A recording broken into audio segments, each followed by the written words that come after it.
The hardest part about foreclosing on your own parents is maintaining your posture when they brag about the private equity firm that is about to evict them. It is a Friday evening in February, and I am standing under the crystal chandeliers of the Baton Rouge Chamber of Commerce ballroom. I am wearing an emerald silk gown that cost $1,200. I bought it with my own money. My mother Diane spots me near the silent auction tables. She is wearing sequined taffeta that catches the light like a warning signal. My father Richard walks beside her. Trailing just behind them, adjusting the cuffs of a rented tuxedo jacket, is Marcus, the man I had loved for 4 years. My father stops close enough that I can smell the bourbon on his breath. He speaks just loud enough for the country club members at the next table to hear. "We heard you were living out of a warehouse, Elena." His tone drips with a specific brand of Southern pity meant to humiliate. Marcus steps forward. He holds out a drink ticket. He smiles, the tight, patronizing smile of a man who thinks he holds all the cards. "If you need a short-term loan for rent, just let me know. Vanguard Holdings just acquired my mortgage, and the new servicer has been incredibly generous with my terms." I look at Marcus. I look at my mother, who is watching me closely, waiting for my face to crumble, waiting for me to run to the restroom in tears. I do not flinch. I take a slow sip of my champagne. The crystal glass is cold against my fingers. I look them straight in the eye and say, "It is wonderful that you found such an understanding lender." What I do not tell them is that Vanguard Holdings is a shell company I registered 3 months ago. I do not tell them that at exactly midnight, the automated system will email their formal notice of default, tying their primary residence to Marcus and his failing credit. I simply smile and walk away. Welcome back to Aura Vengeance. This is the place where silent daughters stop shrinking and start building empires in the dark. How old were you when you realized your family loved their image more than they loved you? Drop your age and your story in the comments and hit subscribe so you never miss a reckoning. How does a woman go from sleeping in a used sedan to holding her family's debt in a manila folder? Let me take you back 8 months. The erasure of my life as a daughter started on a Tuesday in April. Marcus and I shared a leased apartment on Perkins Road. I came home from my job as a supply chain logistics director to find him packing his golf clubs into a duffel bag. He did not look at me. He said we had incompatible life trajectories. He said my ambition to start my own logistics firm was too risky and he needed stability. He gave me 48 hours to remove my things from the apartment since his name was the only one on the lease. I walked into the kitchen to process what was happening. That is when I saw it. Sitting on the granite counter was a thick envelope from a local title company. The flap was torn open. Inside was a finalized mortgage agreement for a property in Spanish Town. The purchase price was $450,000. I slid the heavy paper out of the envelope. My vision blurred for a second, but the black ink remained sharp. The primary borrower was Marcus.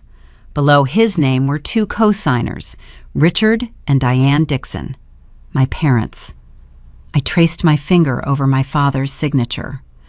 On the second page, the settlement statement listed a $90,000 down payment. It noted the funds had been wired directly from my father's primary checking account. 2 years ago, I had sat at my parents' dining table with a printed business plan, asking them to co-sign a small business loan so I could launch my logistics company. My father had patted my hand and said they simply did not have the liquidity to support a risky gamble. Yet here they were, funding a house for the man who is currently throwing me out on the street. I stand in the kitchen of the Perkins Road apartment holding the settlement statement. The air conditioning unit kicks on. The vent rattles above the refrigerator. It is a mundane, mechanical sound, the kind of noise you only notice when the architecture of your life is quietly collapsing. I do not tear the heavy paper. I do not scream. I set the document back onto the granite island and slide my phone out of my pocket. I open the camera application. I hold my breath to steady my hands and take 3 clear photographs of the signature page.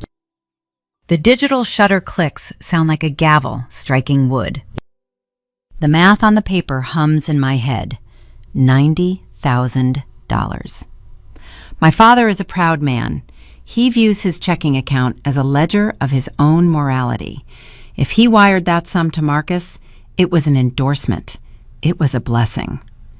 But something else tugs at the edges of my panic. The timing. Marcus works as a mid-tier account manager at a regional bank downtown. He understands the mechanics of lending. He understands liquidity and the flow of capital. A cold sensation blooms at the base of my neck. I close the camera app. I open my mobile banking application. The screen glows a harsh blue in the dim kitchen light. The loading icon spins for 3 seconds. I select the joint escrow account.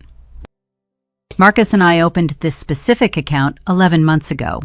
I had been funneling every spare paycheck, every holiday bonus, every tax return into it. The goal was precise.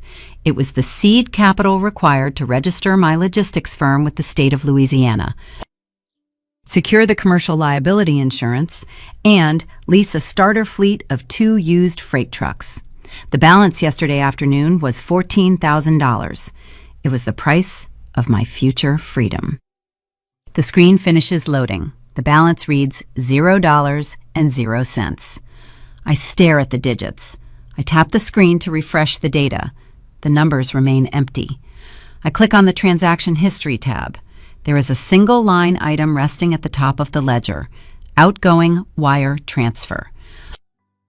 $14,000.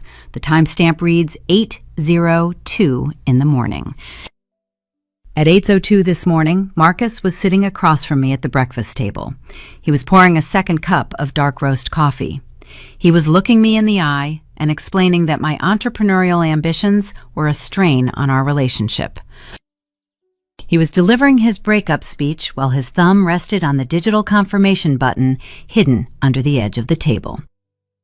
Because my LLC formation was not yet filed with the Secretary of State, the bank legally categorized our joint fund as a standard shared checking account. The institution required no dual authorization for withdrawals. Either signatory could drain it. Marcus used his professional knowledge of banking loopholes to bleed my seed money dry. He orchestrated the vulnerability from the day we signed the paperwork. I hear the scuff of leather shoes against the hardwood floor. Marcus walks into the kitchen. He is carrying a stack of my winter coats. He drops them onto a bar stool. He sees me looking at my phone. He sees the manila envelope resting beside my hand on the granite. He does not avert his gaze. His posture remains perfectly straight. "Did you really think I would leave that document behind, Elena?" he asks. His voice is smooth. It is the exact tone he uses to deny loan applications at his office. "You stole $14,000, I say. My voice is quiet. I focus on the rhythmic rattling of the air conditioning vent so my hands will not shake. "I reclaimed my time," he replies. He steps toward the refrigerator and opens it, pulling out a bottle of sparkling water. 4 years is a significant investment. I consider that money a severance fee for the delays you caused in my life plan. Besides, your parents agreed. I watch him unscrew the cap. The hiss of the carbonation sounds like a snake in the quiet room. "My parents agreed to let you steal my business capital." Richard views it as a reallocation of resources, Marcus says. He takes a drink. He leans his hip against the counter. "Your father and I discussed this on the back nine at the club last weekend. He knows you lack the discipline to run a supply chain firm. He said you would burn the money on a pipe dream. I am purchasing tangible real estate in a historic district. They chose the better investment." I look at the man I shared a bed with for over 1,000 nights.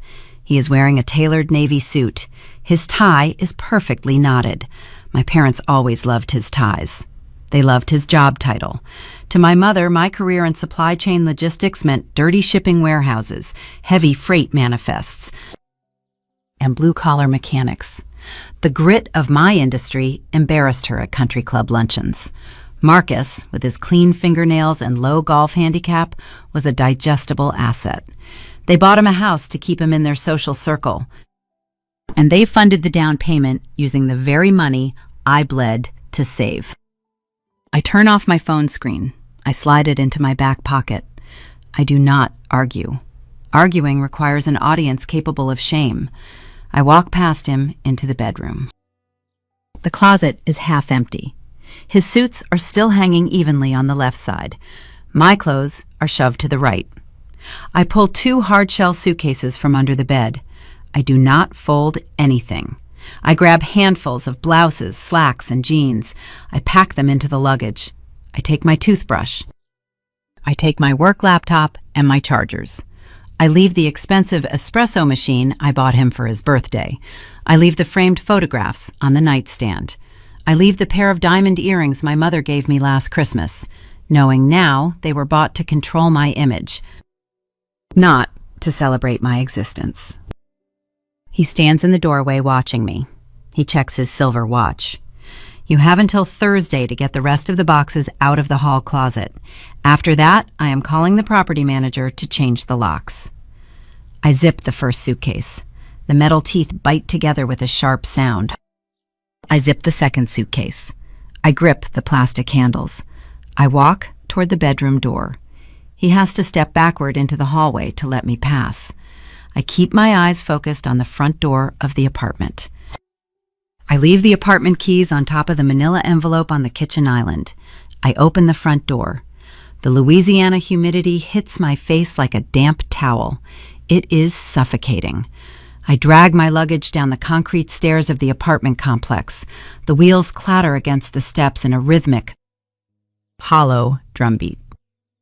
I reach the parking lot. My Toyota Corolla is parked under a sprawling live oak tree. The paint on the hood is starting to peel from the relentless sun. I pop the trunk. I lift the heavy suitcases and drop them inside. I shut the trunk. The sound echoes across the empty asphalt. I slide into the driver's seat. I insert the key into the ignition, but I do not turn it. The steering wheel is hot beneath my palms. I am 31 years old. I hold a director-level title at a corporate logistics firm. I manage millions of dollars in freight routing every single week. Yet I am sitting in a used car with $0 in my savings account. I have been legally evicted by a man my family prefers over me. My chest tightens. The reality of the logistics settles over me like wet concrete. I make $85,000 a year, but securing a new lease in Baton Rouge requires first month, last month, and a security deposit. Without that $14,000, I am locked out of the housing market. This is not a misunderstanding. This is not a temporary family disagreement. My parents guided my ex-boyfriend through a banking loophole to drain my accounts and secure his mortgage. They left a paper trail. They signed their names in black ink on official county records.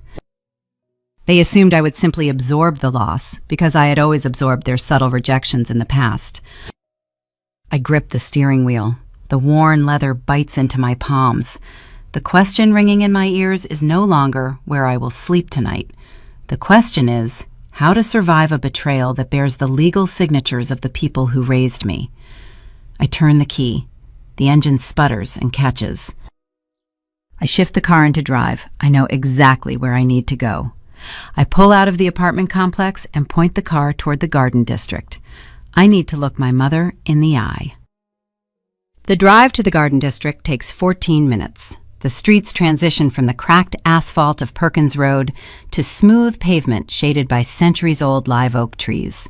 The properties here are set far back from the curb, guarded by wrought iron gates and manicured azalea bushes. My parents' house sits at the end of a long circular driveway.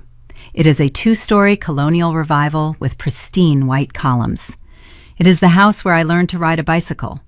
It is the house where I spent my teenage years studying logistics manuals while my mother planned country club luncheons. I park the Corolla behind my father's silver Lexus. I do not walk up to the heavy oak front door and ring the chime. I have my own key. I walk up the brick steps, slide the heavy brass key into the lock, and push the door open. The house smells like lemon polish and fresh lilies. The air conditioning is set to a crisp 68 degrees. It is a sterile, perfect environment. I hear the low murmur of a television coming from the kitchen. I walk down the hallway. My heels click against the polished hardwood floors. My parents are sitting at the sprawling granite island. My father, Richard, is wearing a pressed golf shirt. He is reading the Wall Street Journal. My mother, Diane, is arranging a vase of white hydrangeas. She is wearing a silk blouse and her signature string of pearls. It is a picturesque Tuesday morning scene for a retired executive and his socialite wife. They look up when I enter. Neither of them smiles. The air in the room shifts, dropping 10 degrees. I walk directly to the granite island. I pull my phone from my pocket. I pull up the digital bank statement showing the zero balance and the outgoing wire transfer. I set the phone down precisely between my father's newspaper and my mother's flower arrangement. I do not yell. I keep my voice flat and even. Marcus stole $14,000 from my business account to fund the down payment on the Spanish Town property. You co-signed the loan. My mother does not flinch. She does not gasp or feign surprise. She sets down a stem of hydrangea. She reaches for a microfiber cloth resting near the sink. She begins to wipe a non-existent speck of dust off the pristine granite surface. Her movements are slow and deliberate. Marcus is stable, Elena, she says. Her voice is a weaponized calm. It is the tone she uses to dismiss waitstaff who bring the wrong vintage of wine. He has a future in corporate management. You are always chasing risky ventures in a dirty industry. We consider Marcus a safer investment. I stare at her perfectly manicured hands tracing circles on the stone. You consider the man who just evicted your daughter a better investment than your own flesh and blood. My father folds his newspaper. The crinkle of the crisp paper echoes in the silent kitchen. He takes off his reading glasses and sets them next to my phone. Elena, do not be dramatic. We discussed this with him. That money was sitting stagnant in an account while you played pretend business owner. It went towards securing tangible real estate.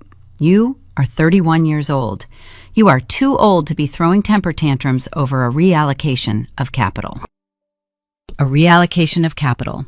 He uses corporate terminology to sanitize theft.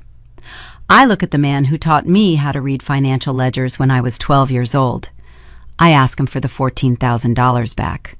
I tell him it was the seed money for my logistics firm. My father sighs. He rubs the bridge of his nose like I am a toddler asking for a toy he already threw away. We cannot reimburse you. We utilized our liquid funds to cover the property taxes on this house last month. We are asset rich, but cash flow restricted at the moment. You will simply have to rebuild your savings. Figure it out. The logic is a maze of entitlement. They are sitting in a multi-million-dollar colonial home, wearing designer clothes, claiming they cannot replace the money they helped a stranger steal from me. I take a slow breath. I push the anger down into a tight, hard box in my chest. The reality of my situation is a mathematical equation. I have $112 in my primary checking account. I have a car. I have 2 suitcases. I look at my mother. Since I no longer have the funds to secure a new lease, I need to stay in my old bedroom. Just for the week, until my next corporate paycheck clears and I can find a cheap studio apartment. My mother stops wiping the counter. She folds the microfiber cloth into a perfect square. She looks at my father, then back to me. She holds out her hand, palm up. Actually, Elena, she says, her voice lowering an octave, we are going to need your spare brass key back. I stare at her outstretched hand. I do not understand the request. Your father and I host the Garden Club Planning Committee here on Thursday evenings, she continues. We simply do not want you disrupting the house while you are clearly feeling so unstable. It is best if you find your own accommodations. It builds character. She is locking me out. She is looking at her daughter, knowing I have $0 and no shelter, and she is prioritizing a garden club meeting over my physical safety. The betrayal is no longer a financial transaction. It is a total severing of the maternal bond. She prefers the pristine optics of her colonial home over the survival of her child. I reach into my pocket. I pull out my key ring. The heavy brass house key clinks against the plastic fob for my Toyota. My grandfather gave me this key when I turned 16. I slide the metal ring apart. I unclip the brass key. The metal feels heavy in my palm. I hold it over the granite island. I do not place it gently into her waiting hand. I drop it onto the stone counter. The heavy brass makes a sharp, ringing clatter as it bounces against the granite. I pick up my phone. I turn my back on the woman who birthed me. I walk down the hallway, my heels clicking against the hardwood floor. I reach the heavy oak front door. I pull it open and step out into the stifling Louisiana heat. The door clicks shut behind me. The lock engages with a solid, final thud. I walk down the brick steps. I get into the driver's seat of the Corolla.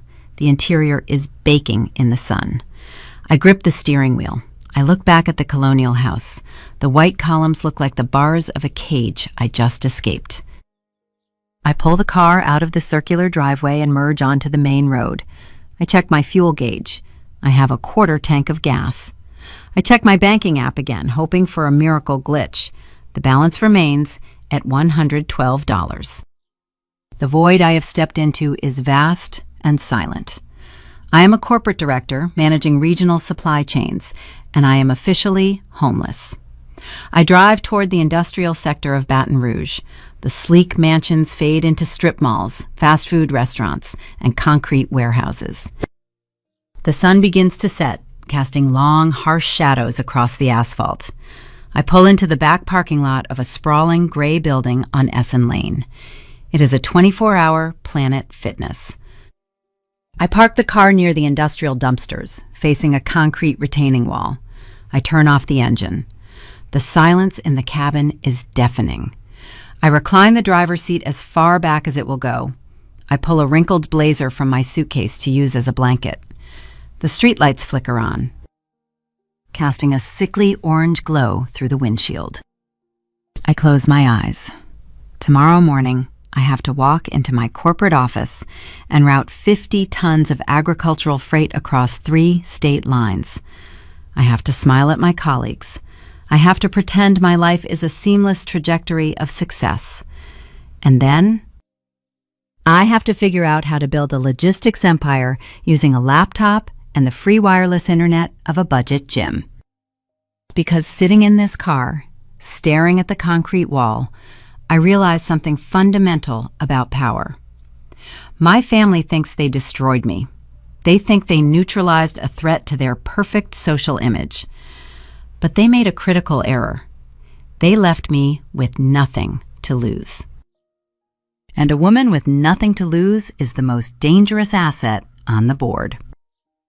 The geometry of a used sedan is not designed for human rest. The driver's seat of a Toyota Corolla offers precisely 41 inches of legroom. When you pull the lever and recline the seat back, you achieve a 30-degree angle.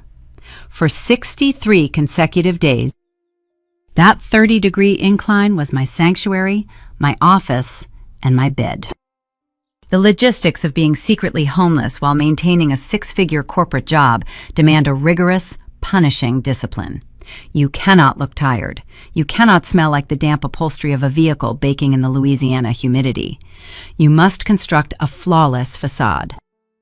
My alarm blared every morning at 4:30.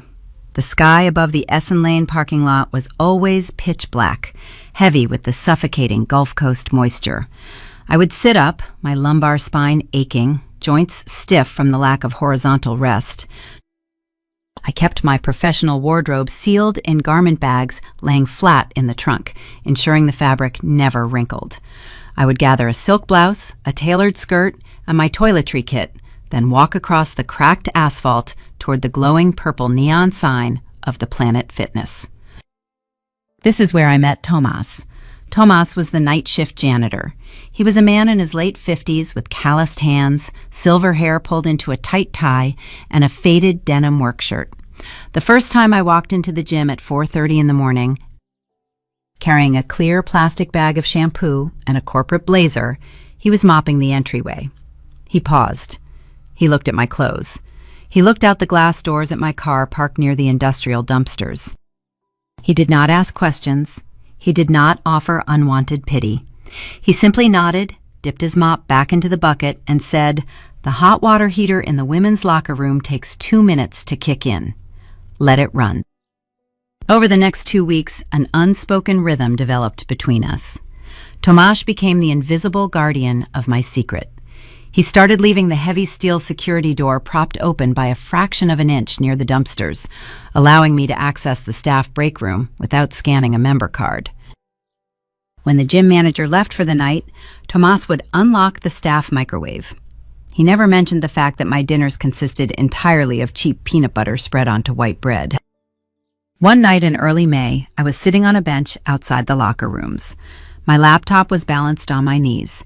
I was staring at a complex spreadsheet of regional freight manifests, trying to calculate fuel surcharges. Tomas walked past, pushing a utility cart. He paused, squinting at my screen. "You have a deadhead route coming out of Shreveport," he said quietly. His voice carried the gravel of cigarette smoke and long nights.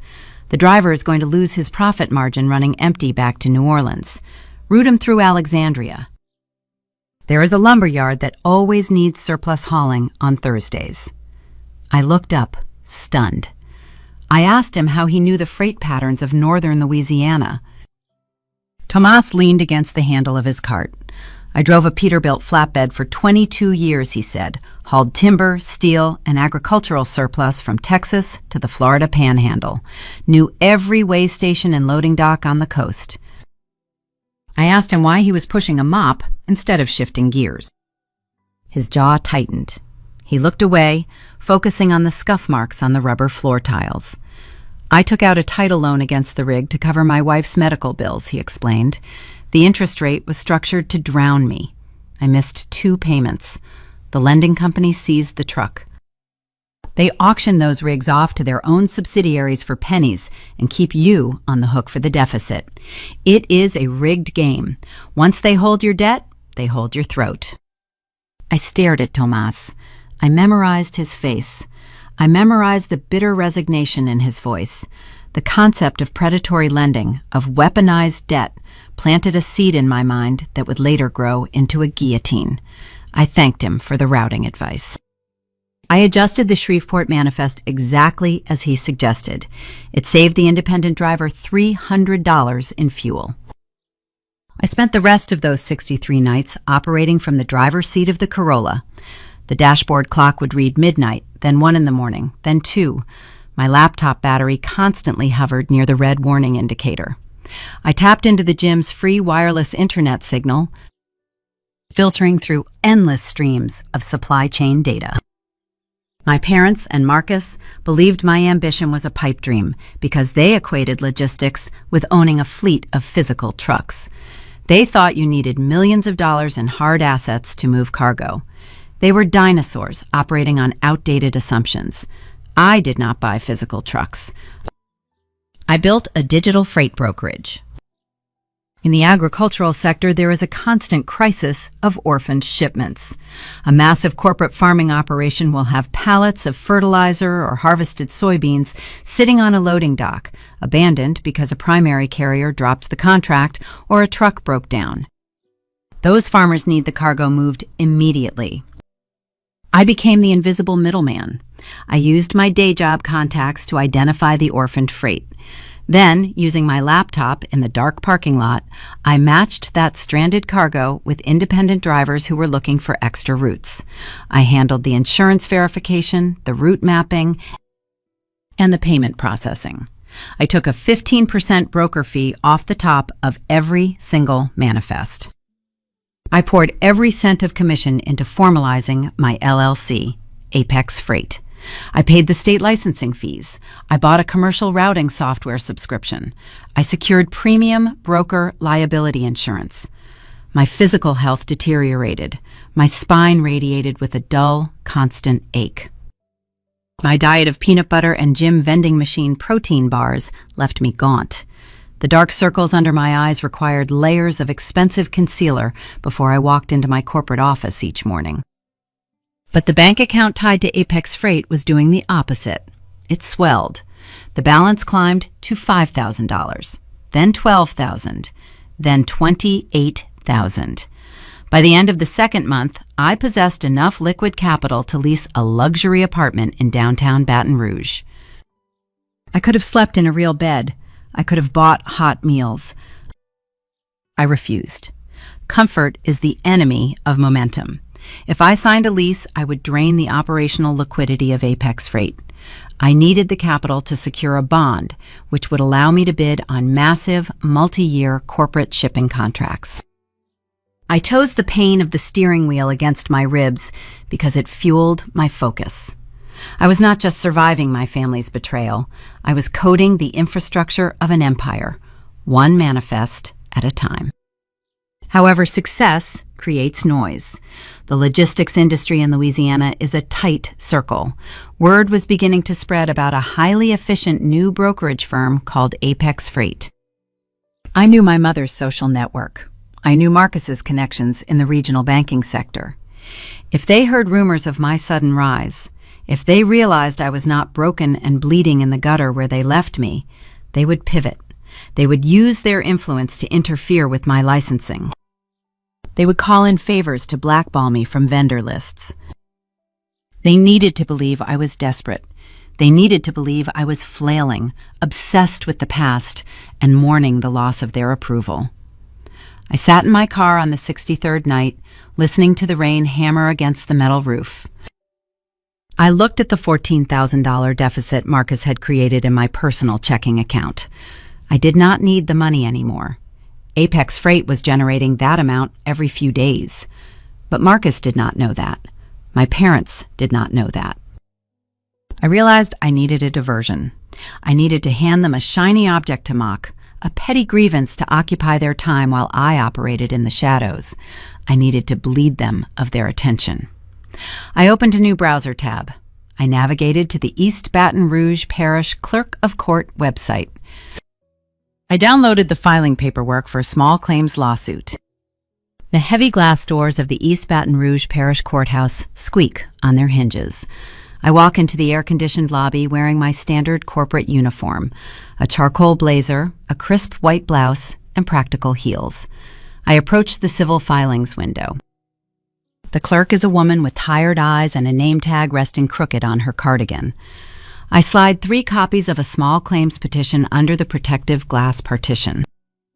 The document names Marcus as the sole defendant. The grievance lists the theft of $14,000 from a joint escrow account.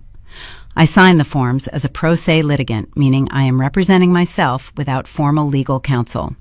I pay the filing fee with a debit card. The clerk brings a heavy rubber stamp down onto the top page.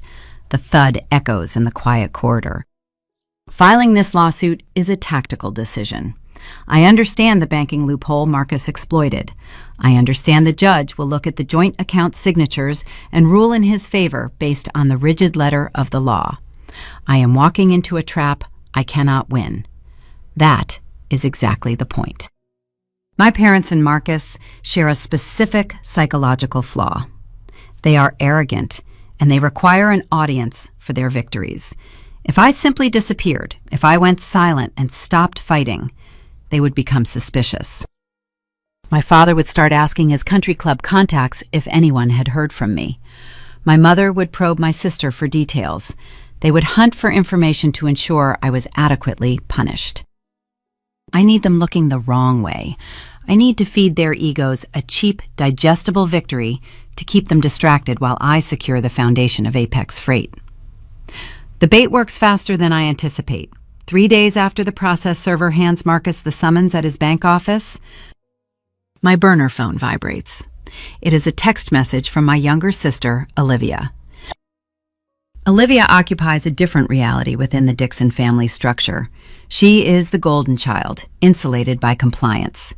She plans her upcoming country club wedding while remaining willfully blind to the mechanics of my exile. Her message is brief. Marcus showed Dad the lawsuit. They are laughing about it. Mom told everyone at the tennis luncheon that you are having a breakdown over pennies. They hired Gerald Vance to shut you down. Gerald Vance operates out of a strip mall office next to a dry cleaner on Florida Boulevard. He is the kind of attorney who handles minor traffic citations and petty neighbor disputes.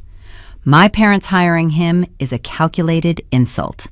They are signaling that my legal threat is so insignificant, they will not even waste their premium corporate lawyers on the defense.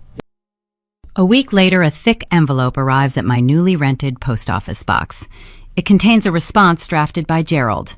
The paper is cheap. The legal jargon is bloated, designed to intimidate a civilian.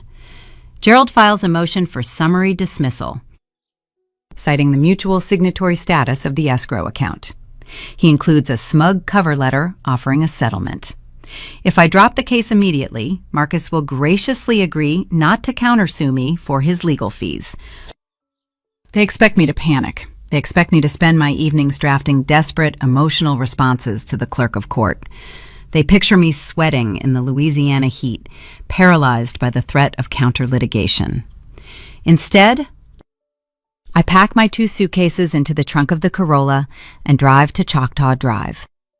The industrial sector smells of diesel exhaust and wet concrete. I park in front of a sprawling corrugated metal warehouse. The landlord is a retired mechanic who cares only about cashier checks and quiet tenants. I hand him the first and last month rent. He hands me a silver key. My new headquarters is a 200-square-foot office located directly above the functioning warehouse floor. It has 0 windows. The walls are paneled in cheap faux wood from the 1970s. The floorboards vibrate every time a forklift idles below. The overhead fluorescent bulb hums with a persistent, insect-like buzz. I carry a newly purchased air mattress up the wooden stairs. I inflate it in the corner.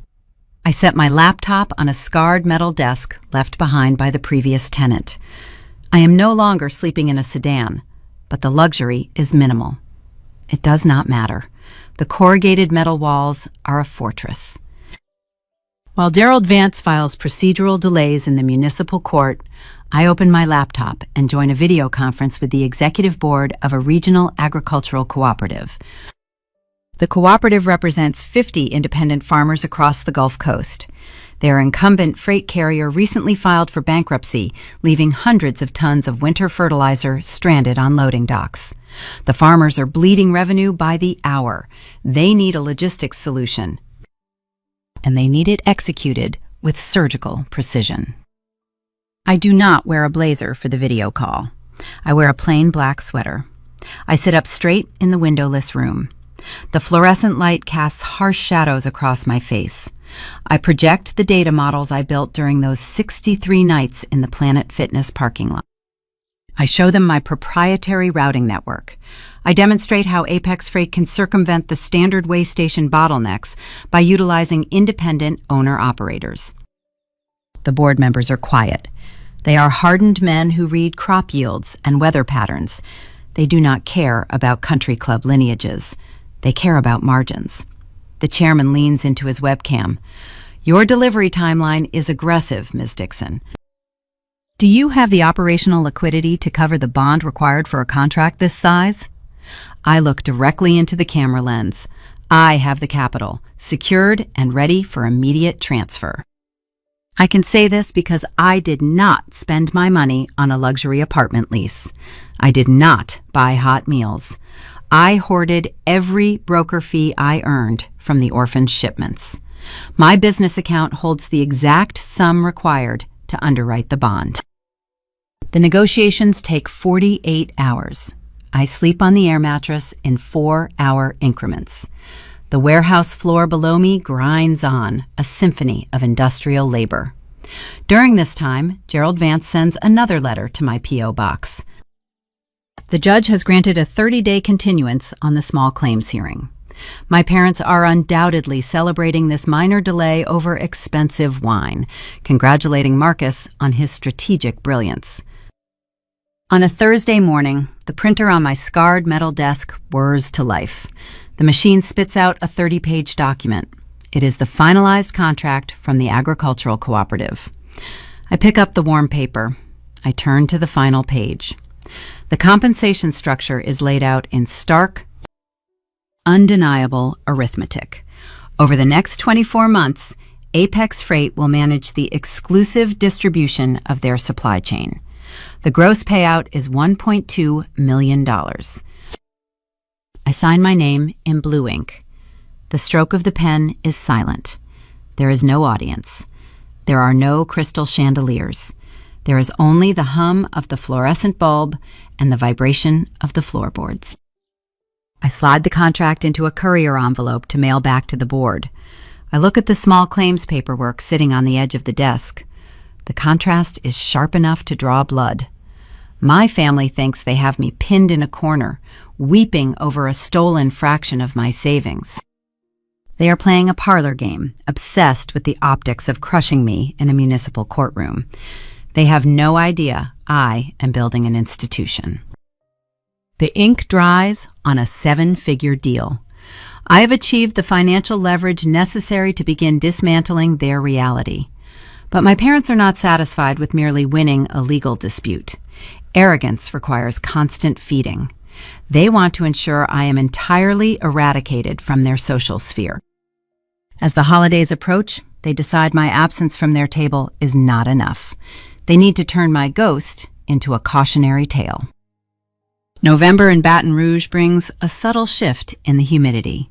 The air turns crisp, and the sprawling live oak trees begin to shed their leaves across the cracked pavement of the industrial sector.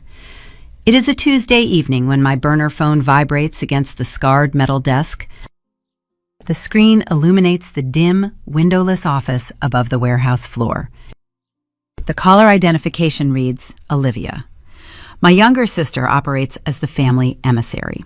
She relays the edicts of the Garden District without ever questioning the cruelty embedded within them. I open the message. The text is brief, cowardly, and precise. Mom thinks it is best you do not come to Thanksgiving dinner. Marcus is bringing his new girlfriend. It would just be awkward. Hope you are well. I stare at the glowing pixels. Marcus is bringing a new partner to my family holiday table. A woman he has known for a fraction of a year is sitting in the chair that belongs to me. My parents are carving a turkey with the man who drained my life savings, welcoming his new companion, while actively ensuring I remain an exile. I type a single word in reply. Understood. I press send. I set the phone face down. An exclusion from the dining room is a familiar sting, but it is not sufficient for my mother. She requires a narrative that absolves her of guilt.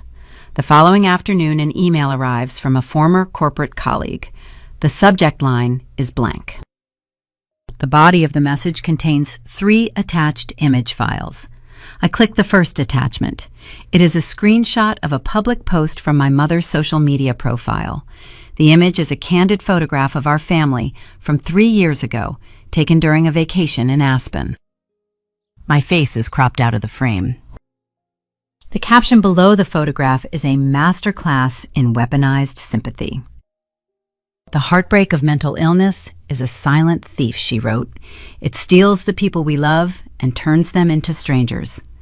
We are navigating a difficult season as a family. Elena has suffered a severe psychological break, choosing to abandon her career and sever ties with us. We ask for your prayers during her period of instability. We also want to publicly thank Marcus for his unwavering grace and loyalty. He has remained a steadfast son to us, even bearing the brunt of her erratic behavior. I read the words a second time. My pulse accelerates, thudding hard against my ribs. This is not a petty family rumor spread over tea. This is a targeted social assassination. Baton Rouge operates on a network of intertwined circles. The country club elite play golf with the banking executives, who sit on the boards of the regional agricultural cooperatives. The men I am scheduled to meet on Thanksgiving morning for the final binding signatures on my 7-figure freight contract travel in these same intersecting orbits. If the cooperative chairman reads this post, if he hears the whispered country club gossip that the CEO of Apex Freight is suffering a psychological collapse, he will terminate the agreement. A logistics broker manages millions of dollars in uninsured cargo. Stability is the only currency that matters in this industry. My mother is not just burning my personal reputation, she is aiming a torch directly at the foundation of my company. The instinct to defend oneself is primal. I feel an intense urge to draft a furious rebuttal, to post the bank statements proving Marcus committed fraud, to scream my sanity into the digital void. I move my cursor over the keyboard. I hover over the reply button. I stop. Arguing with a smear campaign validates the premise of the attacker. A response signals panic. A response is exactly what Diane Dixon wants. She wants a public meltdown to corroborate her fabricated tragedy. She wants me to act erratic so she can point at the screen and play the victim. I click the print icon instead. The machine on my desk spits out the 3 screenshots. I place the warm sheets of paper into a manila folder and slide it into my briefcase. I spend the rest of Wednesday night reviewing supply chain routes, calculating fuel index variables, and memorizing the dispatch schedules for the upcoming winter harvest. I sleep for 3 hours on the air mattress. Thursday arrives. It is Thanksgiving morning. While my parents are likely polishing silver flatware and arranging autumn centerpieces in the garden district, I am putting on a tailored charcoal suit in a corrugated metal warehouse.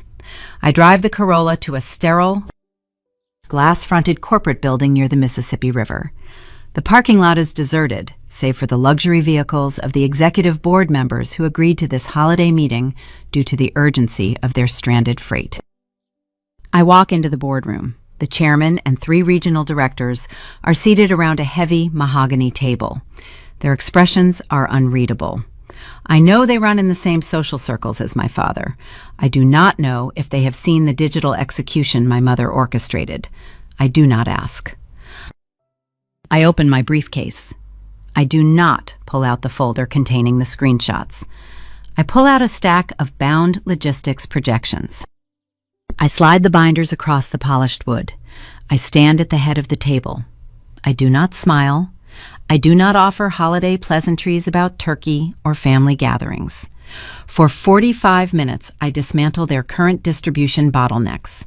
I speak in the hard, verifiable language of data. I show them how Apex Freight will reduce their transit delays by 22%. I outline the contingency protocols for severe weather disruptions. I project an air of bulletproof competence. I am a machine fueled by metrics and execution. The chairman reviews the final page of my proposal.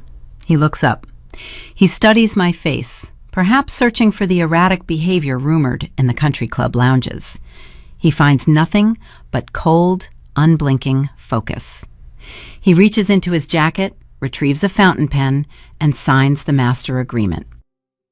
He pushes the document back to me. Your numbers are undeniable, Ms. Dixon. We look forward to a profitable partnership. I shake his hand. I walk out of the glass building holding a signed contract worth over $1 million. The crisp autumn air hits my face as the sliding doors close behind me. I sit in the driver's seat of my sedan. The smear campaign did not ruin me. The data shielded me. But the victory hollows out a space in my chest. My mother fabricated a mental health crisis to justify her own cruelty. She weaponized the language of trauma to protect her social standing. She demonstrated a willingness to burn her eldest daughter's name to ash just to keep her own hands looking clean. She painted me as insane so she would not have to explain why she funded a house for the man who stole from me. The gloves are no longer simply off. The rules of engagement have fundamentally changed. They assume I am a casualty of their narrative. They believe I am hiding in shame, crippled by their rejection. They do not know I now possess the financial ammunition to rewrite the entire story. And the very next day, a single piece of furniture will show me exactly where to aim that weapon. The Friday following Thanksgiving is known in the corporate sector as a dead day. Offices are empty, phones ring without answer, and the rhythm of commerce stalls.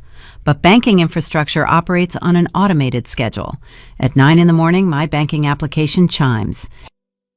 A notification flashes across the screen of my phone, illuminating the dim confines of my warehouse office. Incoming wire transfer. Authorized. Available balance, $1,285,000. I stare at the digits.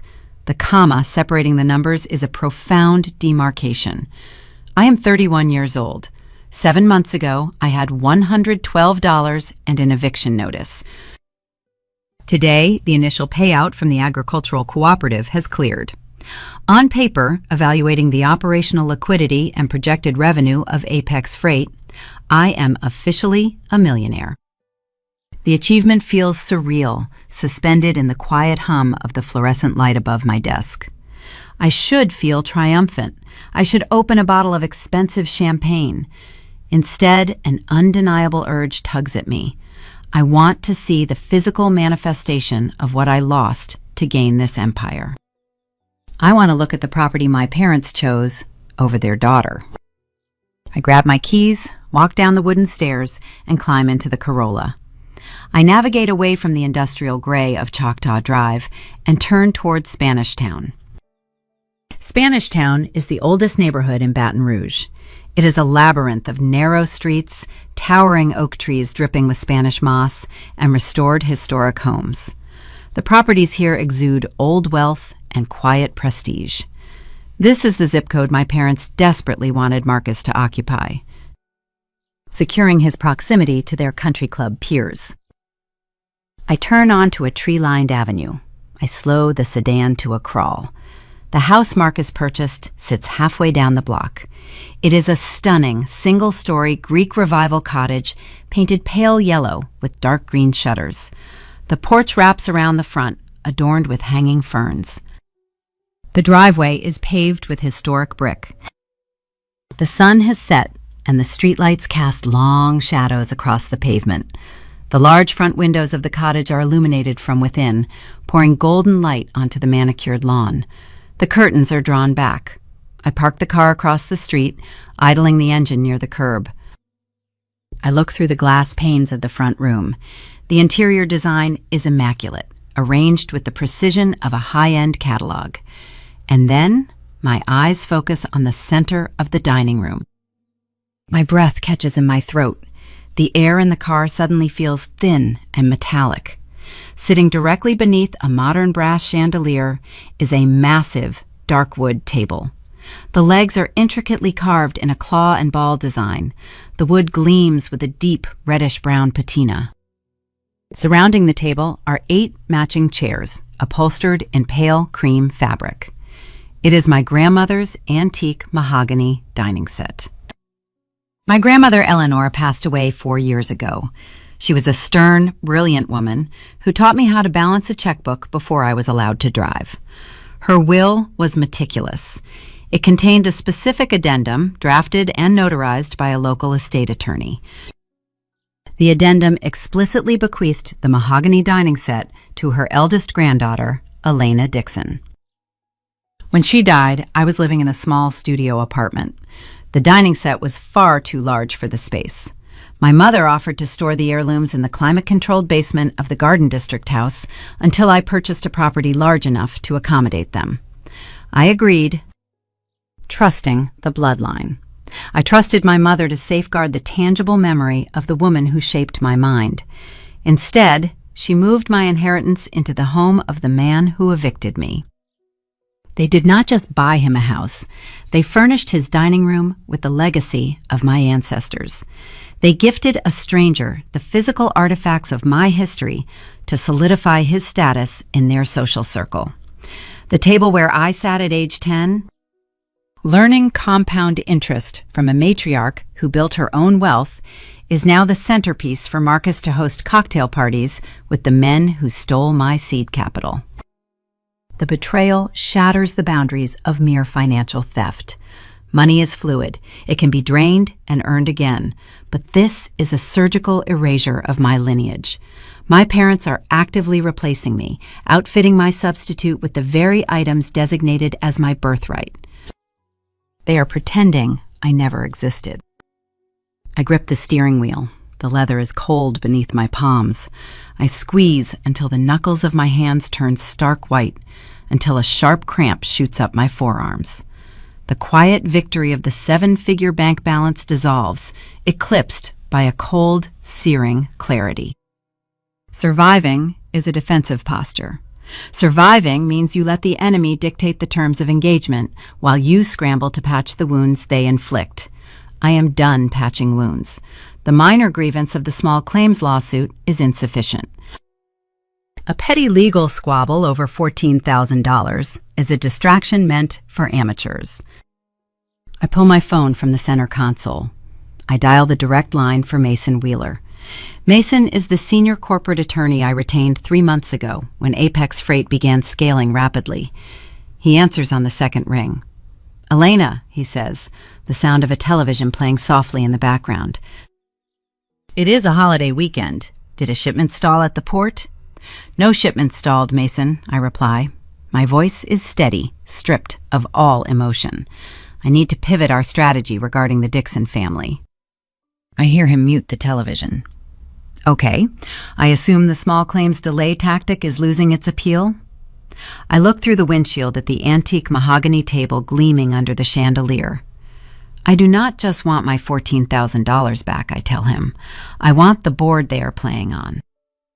I hear a chair creak as Mason sits up. "Specify the directive, Elena." "I need you to contact Sarah. She is the forensic accountant we use for the vendor audits. I want her to pivot immediately. I want a comprehensive financial autopsy on Richard and Diane Dixon. Pull every public record. Pull the title history on the Garden District house.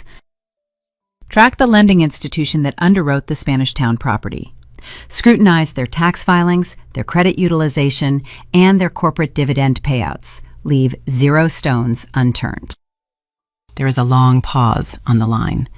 Mason understands the gravity of the request.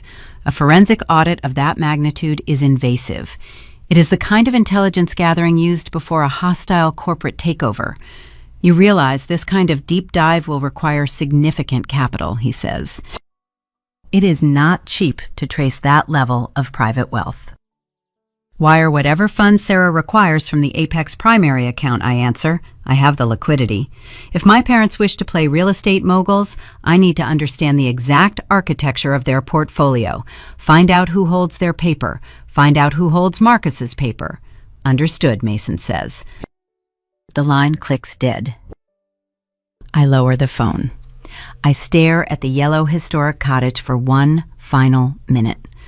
The golden light spilling onto the brick driveway looks warm and inviting. It is a beautiful facade, built on stolen funds and stolen artifacts. My parents believe they are untouchable, insulated by their country club memberships and the heavy gates of the Garden District. They assume I am a broken daughter, exiled to the industrial outskirts, weeping over their rejection. They have no concept of the predator they have created. I shift the sedan into drive. I pull away from the curb, leaving the historic district behind. The hunt has officially begun. And the first piece of intelligence Sarah uncovers will hand me a weapon more devastating than I could have ever calculated. The following Tuesday morning arrives with a heavy, gray, overcast sky. I am sitting at my desk in the warehouse office. The air mattress is gone, replaced by a modest leather sofa, but the corrugated metal walls remain. The hum of the industrial floor below provides a steady, rhythmic vibration under my boots. I am reviewing a fuel surcharge report when the heavy steel door creaks open. Sarah walks into the room. She is a former government auditor who spent a decade unspooling hidden assets for the Internal Revenue Service before moving to the private sector. She possesses a meticulous, clinical mind. She wears wire-rimmed glasses and carries a scarred leather tote bag that looks like it has survived a war. She does not offer a polite morning greeting. She walks directly to my desk and drops a thick, expandable folder onto the metal surface. The heavy thud rattles my coffee cup. "Look at the title history for the Spanish Town property," Sarah says. She pulls up a chair, unclasps the folder, and slides a stack of highlighted documents toward me. I look at the top page. It is the deed of trust for Marcus's new historic cottage. I expect to see the logo of a premier national bank. Marcus is an account manager at a prominent downtown branch. He wears custom suits and plays golf with regional vice presidents. He projects the image of flawless financial health. The logo on the deed belongs to Crescent City Private Lending. I frown, tracing the name with my index finger. Crescent City is a hard money lender. They operate in the shadow banking sector. They issue high-interest, predatory loans to individuals who cannot qualify for traditional mortgages. I look up at Sarah. Why would Marcus utilize a shadow lender? He works in commercial banking. He should qualify for a prime interest rate. Sarah taps the second page. His credit profile is a disaster, Elena. He is carrying a mountain of unsecured consumer debt, high-limit credit cards, a luxury vehicle lease he frequently pays late, and personal loans. His debt-to-income ratio disqualified him from traditional financing months ago. He lives a very expensive illusion. The information shifts the ground beneath me. The man who lectured me about my risky entrepreneurial ambitions, the man who demanded stability, is effectively bankrupt. But the revelations in the folder are only beginning. Sarah pulls a third document from the stack. The $90,000 down payment, she continues, her tone dropping into a forensic cadence. You saw the wire transfer originate from your father's primary checking account. You assumed your parents possessed that level of liquid cash. They do not. She slides a parish property record across the desk. It is a lien filing against the Garden District house. The date stamp is 4 days before my eviction. Your parents took out a home equity line of credit, Sarah explains. The terms are brutal. An adjustable interest rate that balloons after 12 months. They pulled the equity out of their primary residence, deposited it into their checking account, and wired it directly to Crescent City Private Lending to secure Marcus's mortgage. I stare at the signatures of Richard and Diane Dixon on the lien document. A cold knot tightens in my stomach. The Garden District house is my mother's crown jewel. It is the physical anchor of her social identity. They cross-collateralize their own home, I say, speaking the reality aloud to ensure I understand the mechanics. Correct, Sarah nods. They tied their own roof to the financial performance of a man who cannot even manage a credit card. If Marcus defaults on that Spanish Town mortgage, the shadow lender has a direct claim against your parents' house. The logic defies everything my father ever taught me about asset protection. It is a catastrophic risk. I lean back in my chair, staring at the fluorescent light reflecting off the glossy paper. Why would a supposedly savvy retired executive leverage his own home to buy real estate for an ex-boyfriend? It transcends mere favoritism. It borders on financial suicide. Sarah does not answer immediately. She reaches into the very back of the expandable folder. She pulls out a single sheet of paper enclosed in a plastic sleeve. Shadow lenders are subject to strict anti-money laundering regulations, Sarah says. When a down payment originates from a third party, the underwriter requires a sworn gift letter and a paper trail proving the nature of the transaction. A careless loan officer at Crescent City uploaded the entire unredacted exhibit packet to the parish clerk database. She places the plastic sleeve on top of the pile. This was attached as proof of the funds, she says quietly. I look down. It is a printed email chain. The sender is my father, Richard Dixon. The recipient is Marcus. The timestamp is 3 weeks before the breakup. I read the text. The words are typed in a sterile, corporate font, but the meaning is a sharp blade. Marcus, the email begins, Diane and I have reviewed your request regarding the Spanish Town property. We are willing to authorize the $90,000 equity draw to serve as your down payment. However, this transfer is strictly contingent upon the immediate termination of your shared lease on Perkins Road and the dissolution of any pending business entanglements with Elena. Her erratic career choices are becoming a liability to our standing.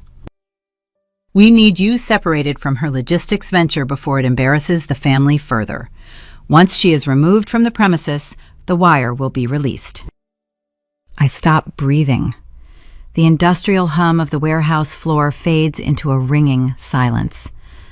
This was never about a breakup. This was never about Marcus deciding we had incompatible trajectories. It was a transaction. My parents paid him off. They viewed my ambition, my desire to build a company with dirt under its fingernails, as a threat to their pristine country club image. They were terrified I would fail publicly and tarnish the Dixon name. To prevent that embarrassment, they orchestrated my ruin. They offered Marcus a bribe. They bought him a house in a historic district on the explicit condition that he evict me and drain my seed capital. They threw me onto the street to protect their social calendar. I look at the date on the email again. They sat at Sunday dinners with me. They asked me how my week was going. They smiled over glasses of Merlot, knowing they had already signed the paperwork that would leave me sleeping in a Toyota Corolla. Sarah sits silently, allowing me the time to process the sheer scale of the betrayal. I look back at the lien documents. A new truth emerges from the paperwork, rising through the grief like a predator breaking the surface of the water. My parents are not wealthy benefactors pulling strings from a fortress of unlimited gold. They are broke. They are cash poor and drowning in debt. They are maintaining a facade of wealth on credit, desperate to keep up appearances. And in their desperation to control my narrative, they tethered their survival to a man who is actively sinking. If Marcus misses his exorbitant mortgage payments, the house of cards collapses. The power dynamic in the room shifts. I do not feel the sting of a rejected daughter anymore. I feel the cold, calculating pulse of a chief executive officer. My parents did not just orchestrate my eviction. They handed me the exact blueprint of their own vulnerability. I close the folder. The paper trail is a map, and X marks the spot where the Garden District meets Spanish Town. Thank you, Sarah, I say. My voice is steady, devoid of a single tremor. Bill your invoice to the Apex primary account. Sarah nods, recognizing the shift in my posture. She stands, picks up her empty tote bag, and walks out of the office. The heavy steel door shuts behind her, leaving me alone with the evidence. I slide my phone across the desk. I unlock the screen and dial my corporate attorney. Mason answers on the first ring. Elena, what did the forensic audit find? I trace the logo of Crescent City Private Lending on the deed of trust. I found the weak point in the armor, Mason. Marcus is financed through a shadow lender. My parents are leveraged as his collateral. I hear the scratch of a pen on the other end of the line as Mason takes notes. What is the directive? I need you to set up a blind trust immediately, I tell him. Structure it as a limited liability holding company. Use a registered agent in Delaware to mask the ownership. Name the entity Vanguard Holdings. Done, Mason says. What is Vanguard Holdings going to do? I look at the email where my father priced my exile at $90,000. Vanguard Holdings is going to approach Crescent City Private Lending, I reply. We are going to make a premium cash offer to purchase their distressed debt portfolio in the Spanish Town zip code. I want to buy the paper on Marcus's house. And I want the lien on the Garden District property included in the transfer. There is a brief silence on the line as the gravity of the legal maneuver settles between us. You understand what this means, Elena, Mason says. If Vanguard holds the debt, you become their sole creditor. You become the bank. I stare at the corrugated metal wall of my office. I think about the damp heat of the gym parking lot. I think about my grandmother's mahogany table sitting under a brass chandelier. I know exactly what it means, I say. Draft the acquisition papers.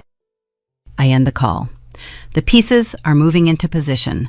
My family believes they are untouchable. They have no idea that the daughter they sold out is about to buy the ground they are standing on. The logistics of a hostile financial takeover require extreme patience. The acquisition of debt is not a rapid transaction.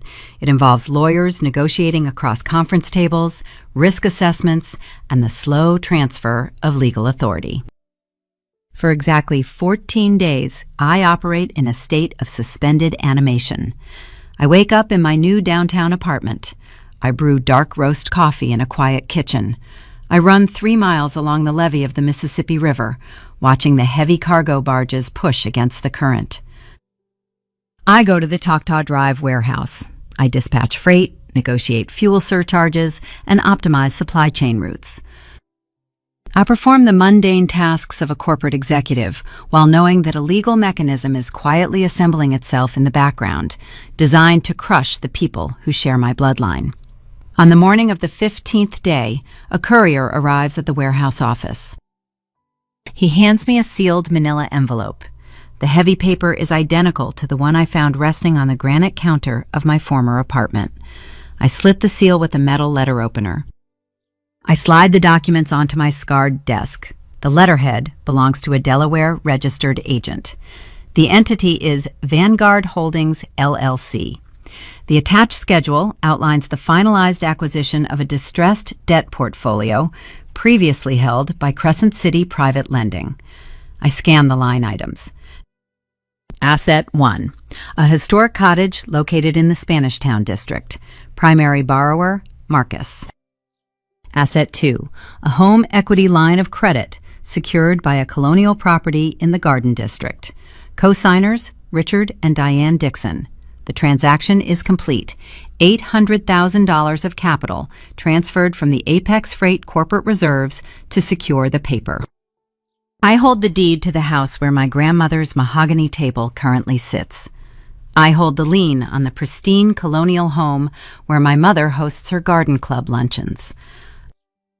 Without my family or my ex-boyfriend possessing a single shred of awareness, I have become their sole creditor.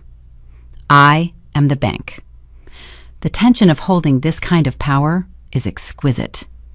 It is a vibrating kinetic energy that sits just beneath the surface of my skin. I could instruct Mason to accelerate the default notices today. I could trigger the legal avalanche and bury them before they finish their morning coffee. But a sudden execution is too merciful. They did not destroy my life in an afternoon. They orchestrated a slow, methodical exile. They deserve to experience the grinding friction of their own financial incompetence before the final blow is delivered. I place the acquisition documents back into the manila folder. I slide the folder into my leather briefcase. I carry their financial lives with me, a silent passenger accompanying every business meeting, every lunch, every phone call. I turn my attention back to the operational growth of Apex Freight. I have a company to build and a debt to repay to the man who ensured I survived the Essen Lane parking lot. I drive the Corolla to the Planet Fitness at 2 in the afternoon. It is an unusual hour for me to visit the gym. The parking lot is mostly empty. I walk through the glass doors. Tomas is buffing the rubber floor mats near the free weights section. He looks up, surprised to see me wearing a tailored suit instead of my wrinkled corporate uniform. I approach him. He shuts off the buffer machine. The sudden silence in the cavernous gym highlights the gravity of the moment. "Elena," he says, leaning against the handle of the machine, "you look different. The dark circles under your eyes are gone." "I found a new routing strategy, Tomas," I reply. "The deadhead miles are zeroed out." He nods, a slow smile forming on his weathered face. "Good. The road rewards the ones who figure out the map." I reach into my jacket pocket. I pull out a sleek black business card. The Apex Freight logo is embossed in silver foil. I hand the card to him. I need a fleet manager, I tell him. I am expanding the brokerage. We are acquiring our first 10 physical rigs next month to handle a dedicated agricultural surplus contract. I need someone who knows every weigh station, every loading dock, and every maintenance trap between Texas and the Florida Panhandle. Tomas stares at the card. He reads the title printed below my name, Chief Executive Officer. He looks back at me, his eyes narrowing as he processes the reality of the woman he allowed to sleep near the dumpsters. You built this in the front seat of a sedan, he states. It is not a question. It is an acknowledgement of a shared grit. With the help of a gym microwave and a man who left the security door propped open, I answer. I quote him a starting salary that breaks the six-figure mark. It includes full health benefits and a performance bonus structure. It is compensation designed to pull a man out of predatory debt and restore his dignity. Tomas slowly takes the card from my hand. He traces the silver foil with his calloused thumb. I require a corner office with a window, he says, his voice thick with a sudden, overwhelming emotion. You have the corner office overlooking the loading bays, I reply. Start on Monday. I leave the gym. The satisfaction of hiring Tomas is profound. It is a constructive use of power. It is the antithesis of the destruction my parents wield. They utilize capital to sever relationships and punish ambition. I utilize capital to build infrastructure and reward loyalty. However, the destructive phase of this operation cannot remain dormant forever. The trap I constructed requires the target to step onto the pressure plate. The catalyst arrives in early January. The transition from Crescent City Private Lending to Vanguard Holdings includes a structural adjustment to the loan servicing protocols. The high interest rates tied to Marcus's mortgage are no longer mitigated by grace periods or flexible leniency. Under the strict enforcement guidelines initiated by Vanguard, the compounding late fees are aggressive. The debt is designed to suffocate a borrower who lacks liquid capital. Marcus, as Sarah predicted, lacks liquid capital. The first red flag appears on the Vanguard servicing dashboard. Marcus misses his January mortgage payment. The automated system generates a warning notice. 5 days later, a late fee is applied. 15 days later, the default protocol initiates a formal warning letter, mailed directly to the Spanish Town address. I sit at my desk, monitoring the digital ledger. I can picture Marcus opening the mail. I can envision the panic tightening his chest as he reads the sterile, threatening language of a faceless corporate entity demanding an exorbitant sum of money. He cannot ask my parents for another bailout. He knows their liquidity is tied up in the Garden District equity line, which is now also controlled by Vanguard. He is cornered. He must generate cash quickly, and he must do it quietly to prevent his banking colleagues from discovering his insolvency. The pressure is on. When a man is drowning, he begins to sell the heavy objects pulling him down. I wait. I know exactly what he possesses that holds value. I know exactly what he will try to liquidate first to appease the relentless demands of Vanguard Holdings. The irony is a tight, coiled spring, ready to snap. The next move is his, but the board belongs entirely to me. The digital dashboard for Vanguard Holdings is open on my secondary monitor. It is a sterile, gray interface that tracks the precise deterioration of a borrower's financial standing. A red indicator light blinks next to the file designated for the Spanish Town property. Marcus has officially missed his second consecutive mortgage payment. The aggressive compounding late fees, engineered into the original predatory loan contract he signed with Crescent City, are now accelerating the deficit. The grace periods are exhausted. The automated system has transitioned his status from delinquent to pre-foreclosure warning. I know the psychology of a man who builds his identity on country club optics. Marcus will not file for bankruptcy protection. Bankruptcy is a public record. It would trigger an internal audit at his commercial bank, likely resulting in termination. He will not ask my parents for a secondary loan. because admitting failure would fracture the illusion of stability they purchased him for. He is isolated. He is suffocating under the weight of an exorbitant interest rate. He must generate immediate liquidity to stall the faceless corporate entity breathing down his neck. I close the Vanguard dashboard. I open a new browser tab. I navigate to Facebook Marketplace. I have monitored his digital footprint using a secondary, anonymous profile for the past 3 weeks. The algorithm refreshes. A new listing appears at the top of the local Baton Rouge feed. The photograph is poorly lit, snapped with a smartphone camera. The caption reads, "Moving sale, antique mahogany dining set, heavy carved wood, 8 upholstered chairs, excellent condition, must pick up today, price firm, $400. I stare at the image. It is my grandmother Eleanor's table, the heirloom explicitly bequeathed to me, the physical artifact my parents used to furnish the house of my replacement. Marcus is attempting to liquidate my heritage for $400 to pay a late fee on a mortgage owned by my holding company. The audacity is breathtaking, but the geometry of the situation is perfect. I do not feel the crushing grief I experienced when I first saw the table through his front window in November.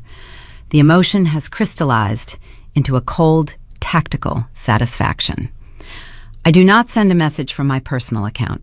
Engaging him directly would shatter the illusion of my exile. It would alert him to my proximity. I pick up my desk phone and dial the dispatch floor. Thomas answers on the first ring. "Dispatch." "Tomas," I say, keeping my voice entirely professional. "I need a favor that requires discretion. I am sending you a residential address in Spanish Town. There is an antique dining set listed for sale by the occupant. I need you to deploy a third-party courier. Use an unmarked box truck. Do not send anyone wearing an Apex Freight uniform." Tomas pauses, the sound of diesel engines idling in the background. "You want me to buy a table, Elena." "I want you to retrieve stolen property," I correct him. "The seller is asking $400 cash. Give the courier $500. Tell them to hand over the cash, load the table, and bring it directly to my executive office. Instruct the courier to avoid any conversation with the seller." "Consider it done," Tomas says. The line disconnects.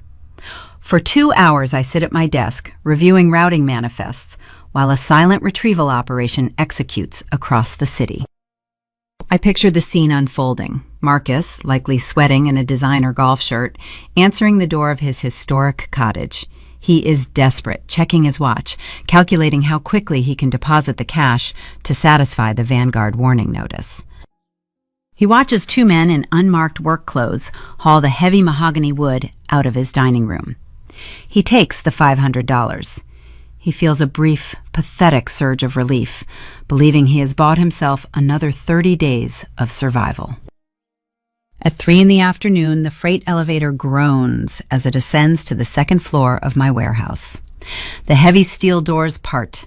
2 men carefully maneuver the massive dark wood table into my office, followed by the 8 cream-upholstered chairs. They set the heirloom down precisely in the center of the room, positioned over a woven rug I purchased yesterday. The men nod to me, hand over the digital receipt, and exit the office. The doors slide shut. I stand up from my desk. I walk over to the table. The wood gleams under the overhead lights. The carved claw and ball feet are exactly as I remember them. I run my hand along the polished surface.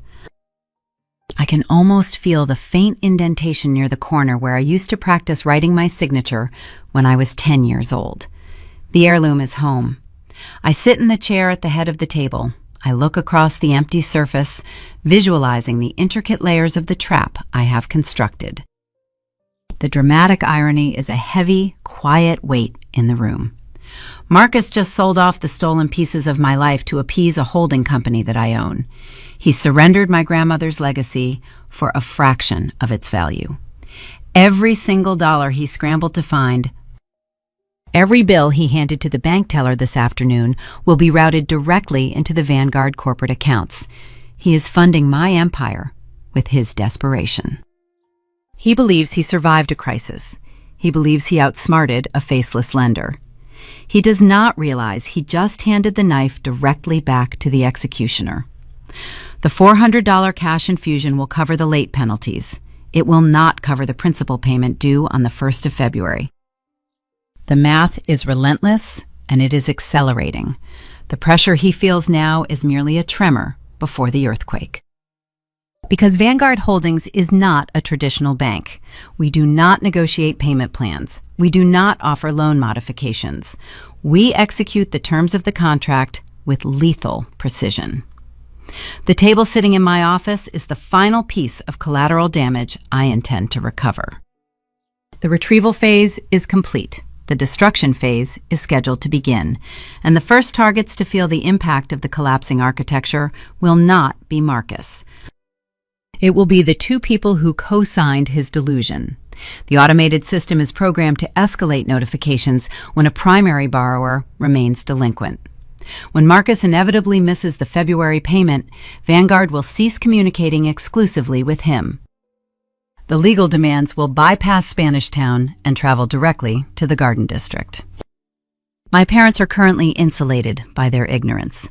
They believe the situation is contained. They believe their $90,000 investment bought them a permanent solution. They are about to discover the true cost of their arrogance. I log back into the Vanguard dashboard. I adjust the communication parameters on the Spanish Town file. I check a box that authorizes immediate secondary notification protocols. The digital trap is armed. The wait is nearly over.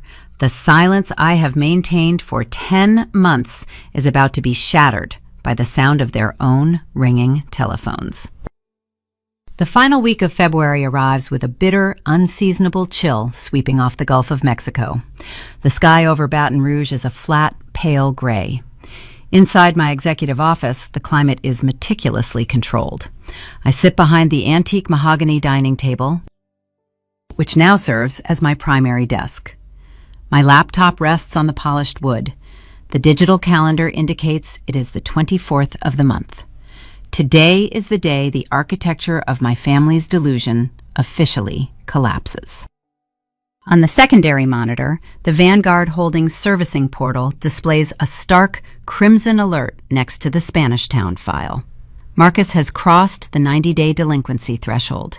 He exhausted his meager cash reserves, purchasing the 1-month delay. The shadow loan is now in terminal default. I watch the automated system execute the secondary liability protocol. The software generates a series of formal default warnings. Because Marcus failed to satisfy the debt, the legal burden shifts instantly to the co-signers. The algorithm drafts the certified letters, prints them at a secure off-site facility, and dispatches them via priority mail directly to the Garden District. I track the routing numbers through the Postal Service database. At 10:14 in the morning, a mail carrier walks up the familiar brick steps of the colonial house. He rings the chime. A signature is recorded on a green digital pad. I lean back in my leather chair. I visualize the scene unfolding miles away.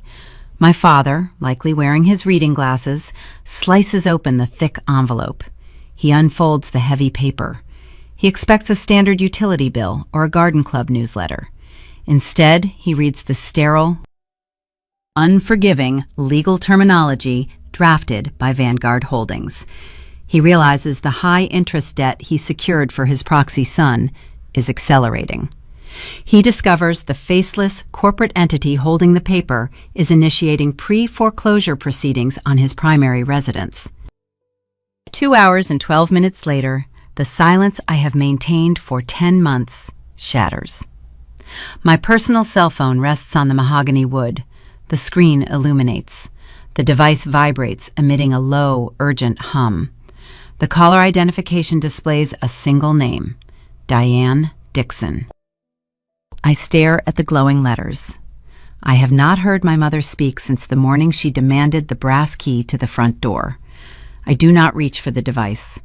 I watch the incoming call timer count the seconds. The screen flashes, goes dark, and immediately lights up again. She is calling back to back. I let the phone ring a second time, then a third.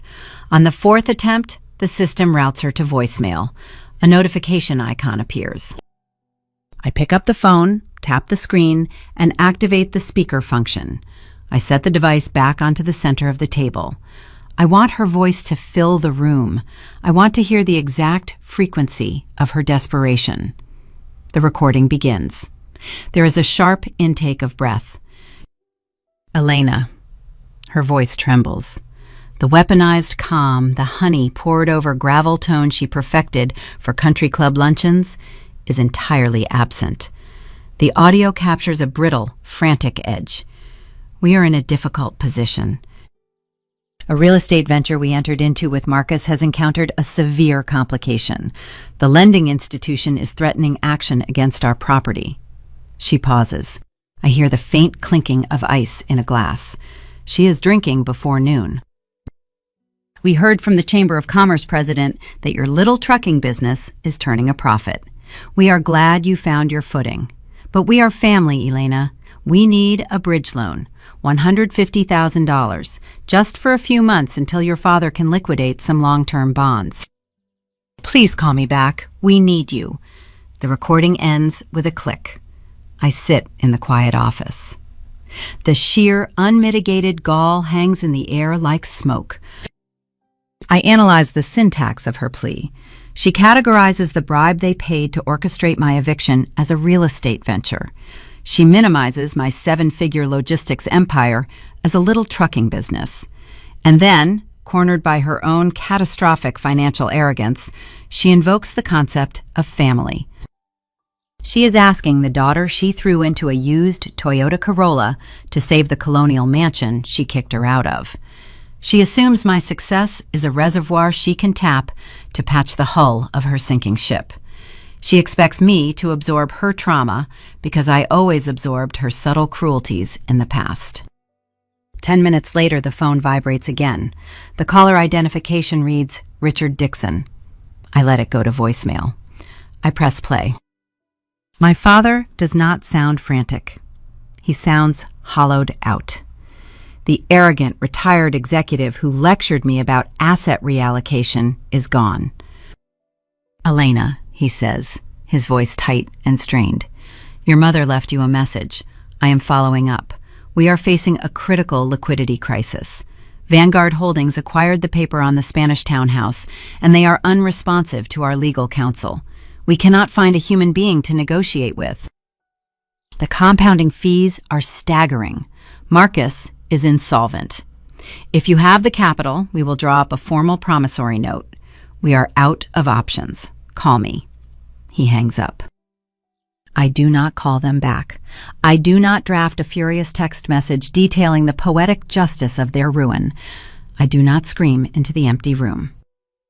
I stand up from the mahogany table. I walk over to the floor-to-ceiling windows of my new executive suite. The view overlooks the sprawling Apex Freight dispatch yard. Below me, 40 heavy-duty freight trucks idle in neat geometric rows. The sunlight glints off the chrome exhaust stacks. The Apex logo is painted in sharp silver lettering on every cab. Mechanics inspect tire treads. Drivers carry clipboards toward the loading bays. The air outside is thick with the smell of diesel fuel and commerce. I built this machine in the dark. I fueled it with the humiliation they handed me. I look at the empire humming below my window, and I look back at the phone resting on the antique table. I search my chest for a trace of daughterly guilt. I search for a residual instinct to protect the people who raised me. I find nothing. The void they pushed me into 10 months ago is now a fortress. The emotional severing is final. My parents are trapped in a cage of their own design.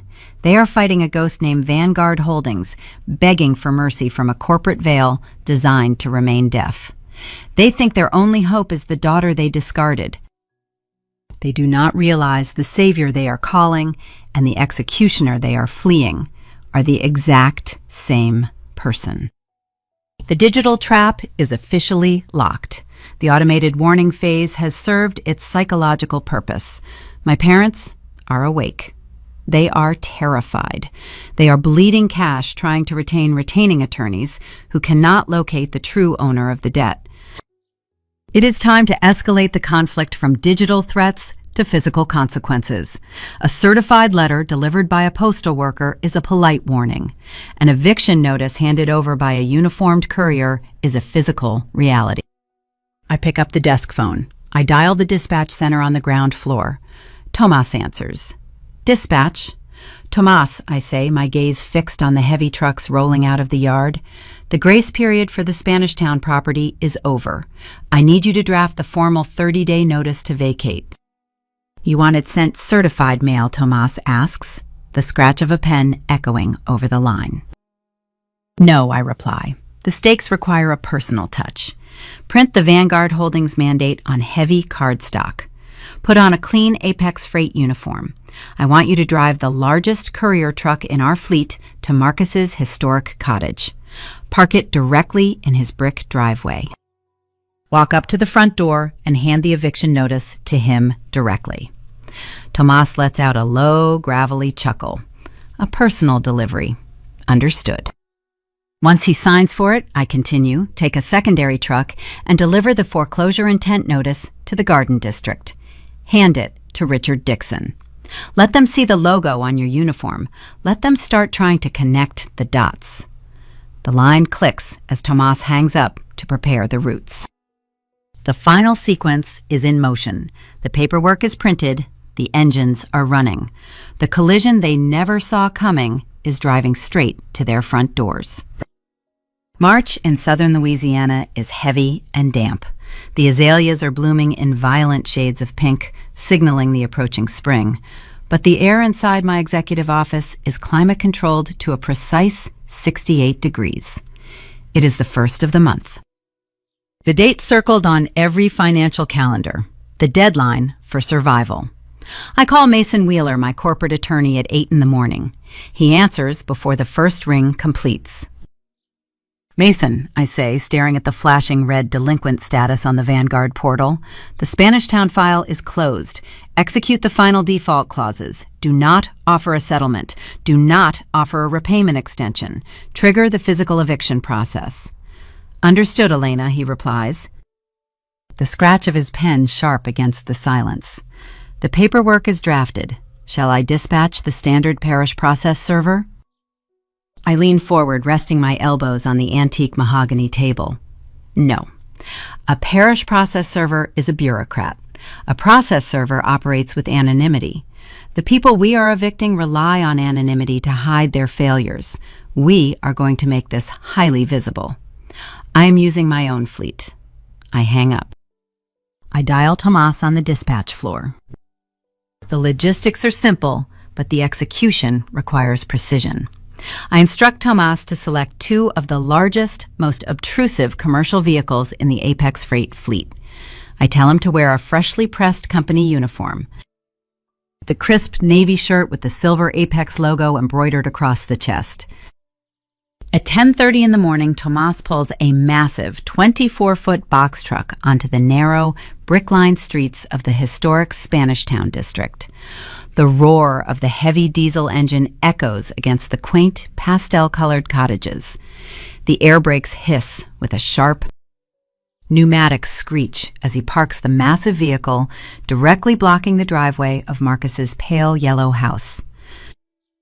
I track the GPS coordinates on my secondary monitor.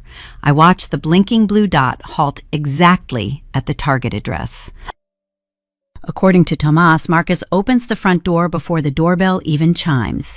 He is wearing a tailored suit, likely preparing to leave for his banking job, where he spends his days assessing the financial risk of other people. He looks at the massive commercial truck blocking his exit.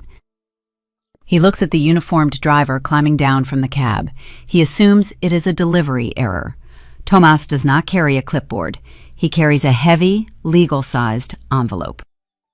He walks up the brick steps. He stops on the porch. He looks Marcus directly in the eye. He does not ask for a signature.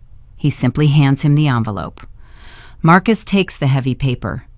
Tomas turns around, climbs back into the diesel truck, and drives away. leaving a cloud of exhaust hanging over the manicured lawn. I know exactly what is inside that envelope.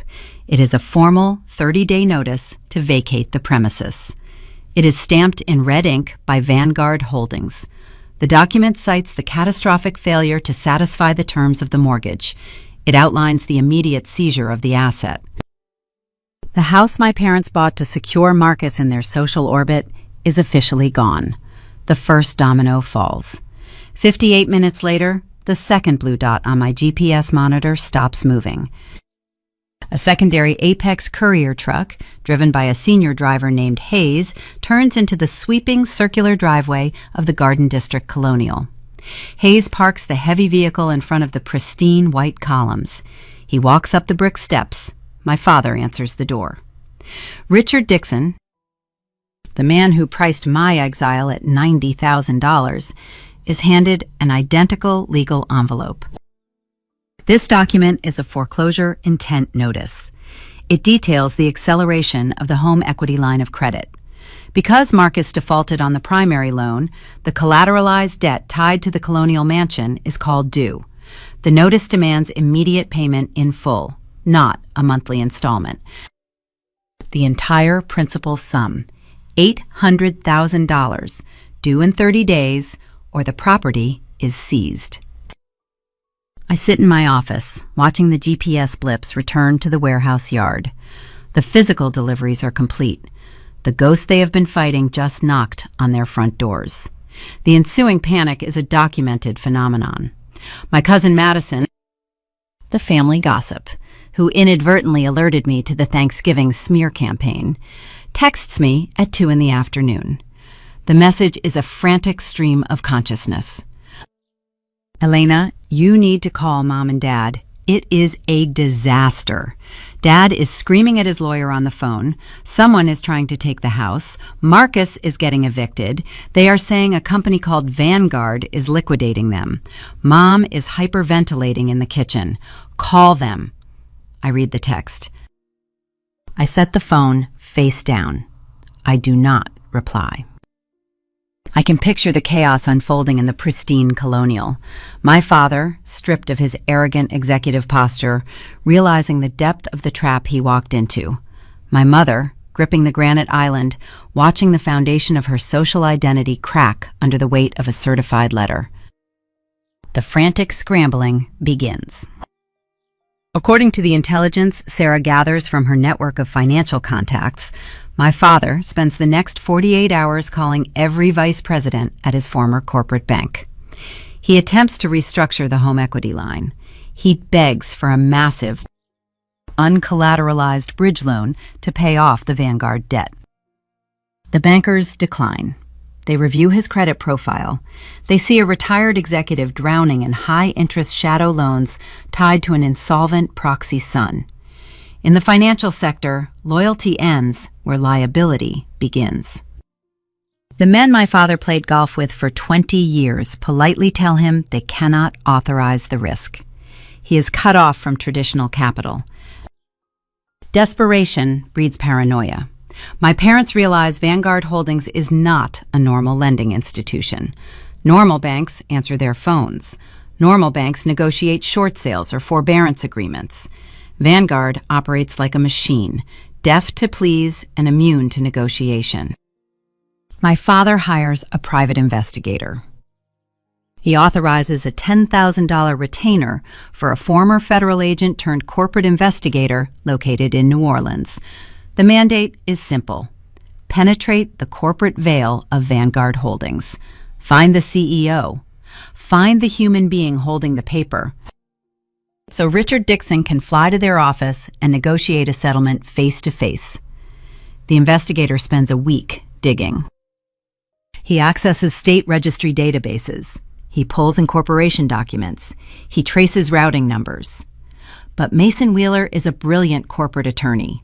He structured Vanguard Holdings utilizing a multi-tiered series of blind trusts registered in Delaware. The ownership matrix is a labyrinth of dead ends, legal blockades, and anonymous registered agents. The investigator hits a solid brick wall. He submits his final report to my father on a Friday afternoon. The document concludes that Vanguard Holdings is a ghost entity, likely a subsidiary of a massive foreign hedge fund liquidating distressed Gulf Coast real estate. There is no local office. There is no human executive to meet. The corporate structure is legally impenetrable. My parents are fighting an enemy they cannot see, cannot call, and cannot bribe. They are boxing a shadow. The psychological toll is severe. The Garden District house becomes a pressure cooker of compounding anxiety. Every time a delivery truck drives past their window, my mother flinches. Marcus stops attending the country club, terrified of facing questions about his sudden change in residence. The carefully curated facade they spent decades building is disintegrating in real time. And the most exquisite detail of this destruction is their fundamental assumption regarding my role in the narrative. They still believe I am the victim. They still believe I am the collateral damage of their strategic alliance with Marcus. They occasionally leave frantic voicemails on my phone, begging for the bridge loan from my little trucking business, assuming I am simply holding a grudge over a bad breakup. They are looking everywhere for the architect of their ruin, except right across the river. But the blast radius of a financial detonation is rarely contained to the primary targets. When a foundation crumbles, the adjacent structures fall with it. The debt I engineered to crush my parents and Marcus is about to intersect with the golden child of the Dixon family. The timing is a masterpiece of collateral damage, and it centers on a specific date marked in silver calligraphy on a stack of expensive wedding invitations. April in southern Louisiana smells like jasmine and wet earth. It is the peak of the spring social season. In the affluent enclaves of Baton Rouge, this month is dedicated to a very specific type of pageantry. It is the season of the country club wedding. My younger sister Olivia scheduled her ceremony for the second Saturday in May. Olivia is a case study in the psychology of the compliant child. Growing up, she observed the friction between my ambition and my parents' desire for control. She chose the path of least resistance. She adopted their opinions, mirrored their prejudices, and married into a family that met their exact socioeconomic requirements. Her reward for this lifelong performance was a $60,000 wedding funded entirely by Richard and Diane Dixon. The invitations were mailed in January. They featured thick cream cardstock, gold foil lettering, and a requested RSVP date of April 1st. But April 1st arrives under the shadow of a Vanguard Holdings foreclosure notice. The Baton Rouge Country Club operates on a rigid financial ledger. Their bylaws require the final balance for the ballroom, the catering staff, and the floral arrangements to be settled in full exactly 30 days prior to the event. The event coordinator places a routine phone call to my mother to process the final payment. My parents do not have the funds. The aggressive legal maneuvers initiated by my corporate attorney have paralyzed their fiscal reality. Their liquid cash is draining rapidly to pay a defense lawyer who cannot even locate the plaintiff. The equity in their colonial home is frozen by the default status of the secondary lien. The banks have slashed their credit limits. My mother attempts to leverage her social standing. She calls the club manager, a man she has known for 15 years. She asks for a discreet grace period. She promises the funds will clear by the end of the month. The manager declines. In the ecosystem of elite institutions, prestige is a fragile currency.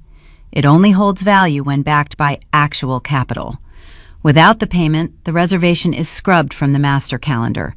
The ballroom is released to another couple. The wedding is canceled. At 4 p.m. on a Tuesday, my phone vibrates on the mahogany dining table in my office. A new voice memo appears on the screen. The sender is Olivia. I press play. I lean back in my chair and listen to the sound of my sister unraveling. She is weeping. The audio is jagged, filled with sharp intakes of breath. "Elena," she says, her voice thick with a venomous panic. "Mom told me what is happening. She said your logistics company is generating millions. She said you are flush with cash and you are just sitting there while my life falls apart. She pauses to blow her nose. The entitlement in her tone hardens. How can you do this? The club canceled my reservation.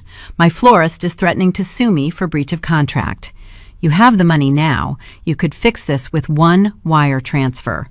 Are you seriously going to ruin my wedding day over some petty grudge against Marcus? You need to call Mom and transfer the funds. You owe this to us. The recording stops. I sit in the quiet, climate-controlled air of my executive suite. I analyze the structural logic of her demands. The narrative inside the Garden District house has shifted. My parents finally accept that I am no longer a homeless casualty sleeping in a gym parking lot.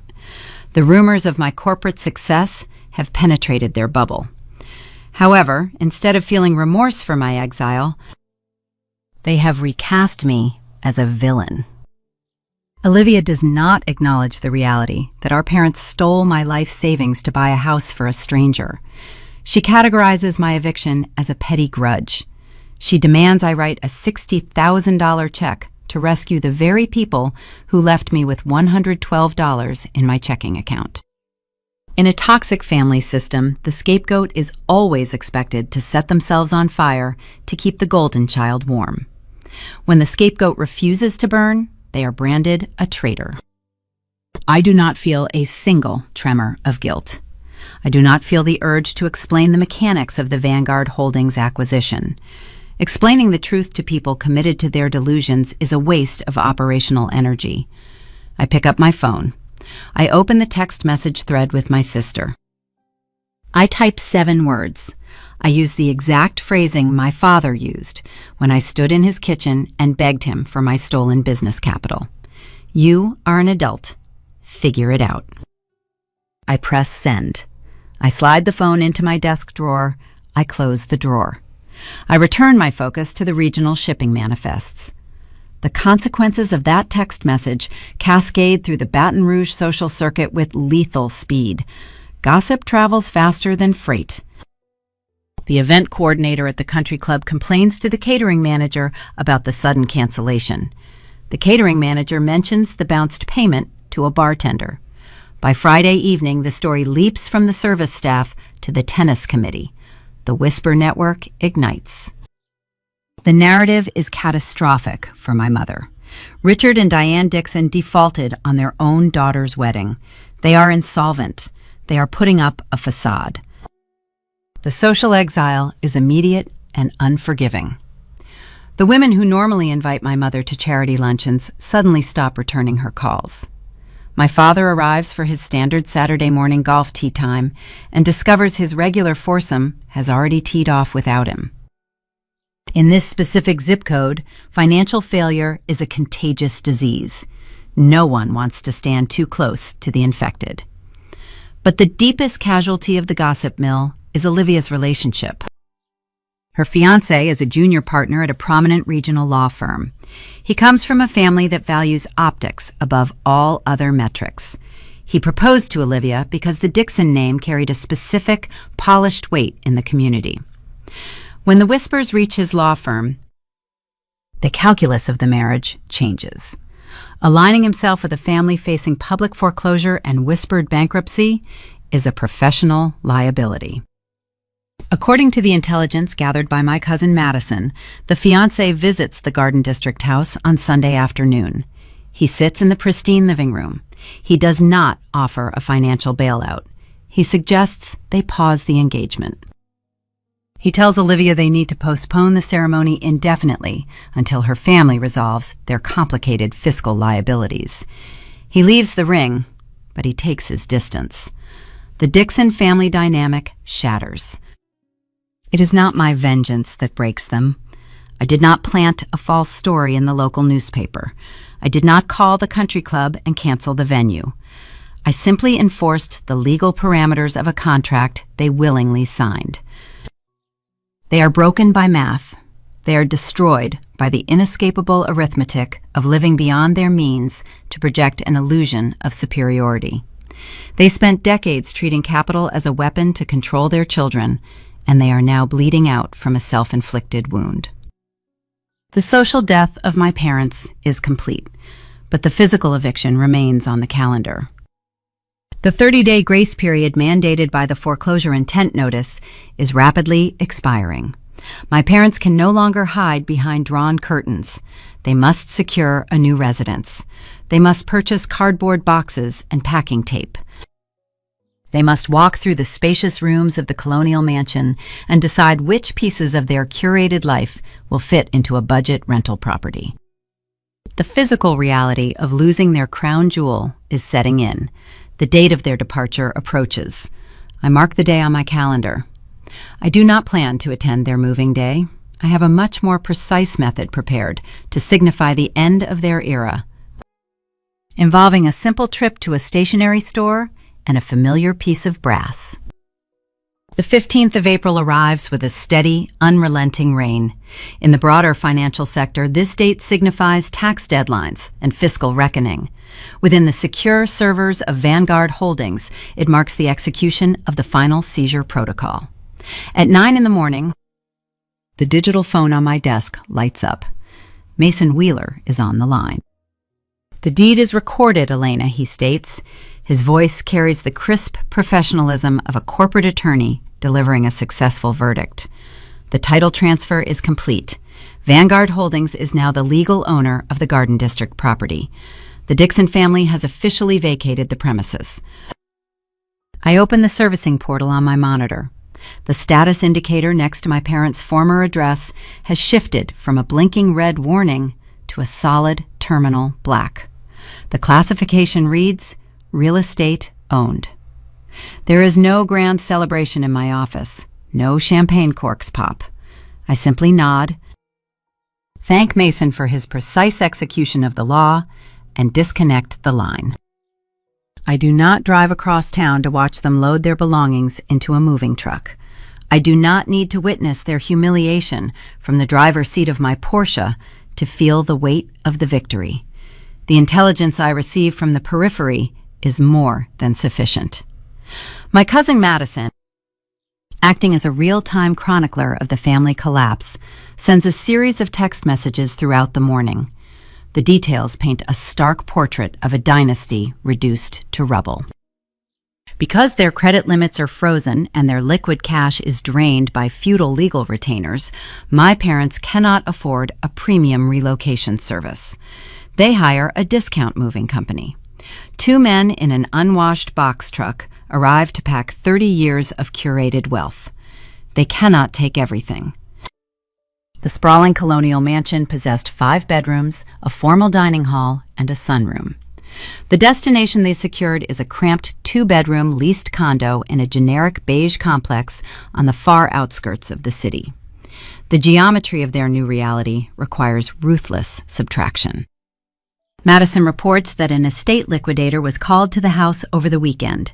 Strangers walked across the pristine hardwood floors, haggling over my mother's crystal vases, inspecting the Persian rugs, and purchasing the heavy antique sideboards for a fraction of their insured value. My parents stood in the kitchen, watching their legacy get carried out the front door, piece by piece, sold to cover the deposit on a low-tier rental unit. The irony is a flawless, unbroken circle.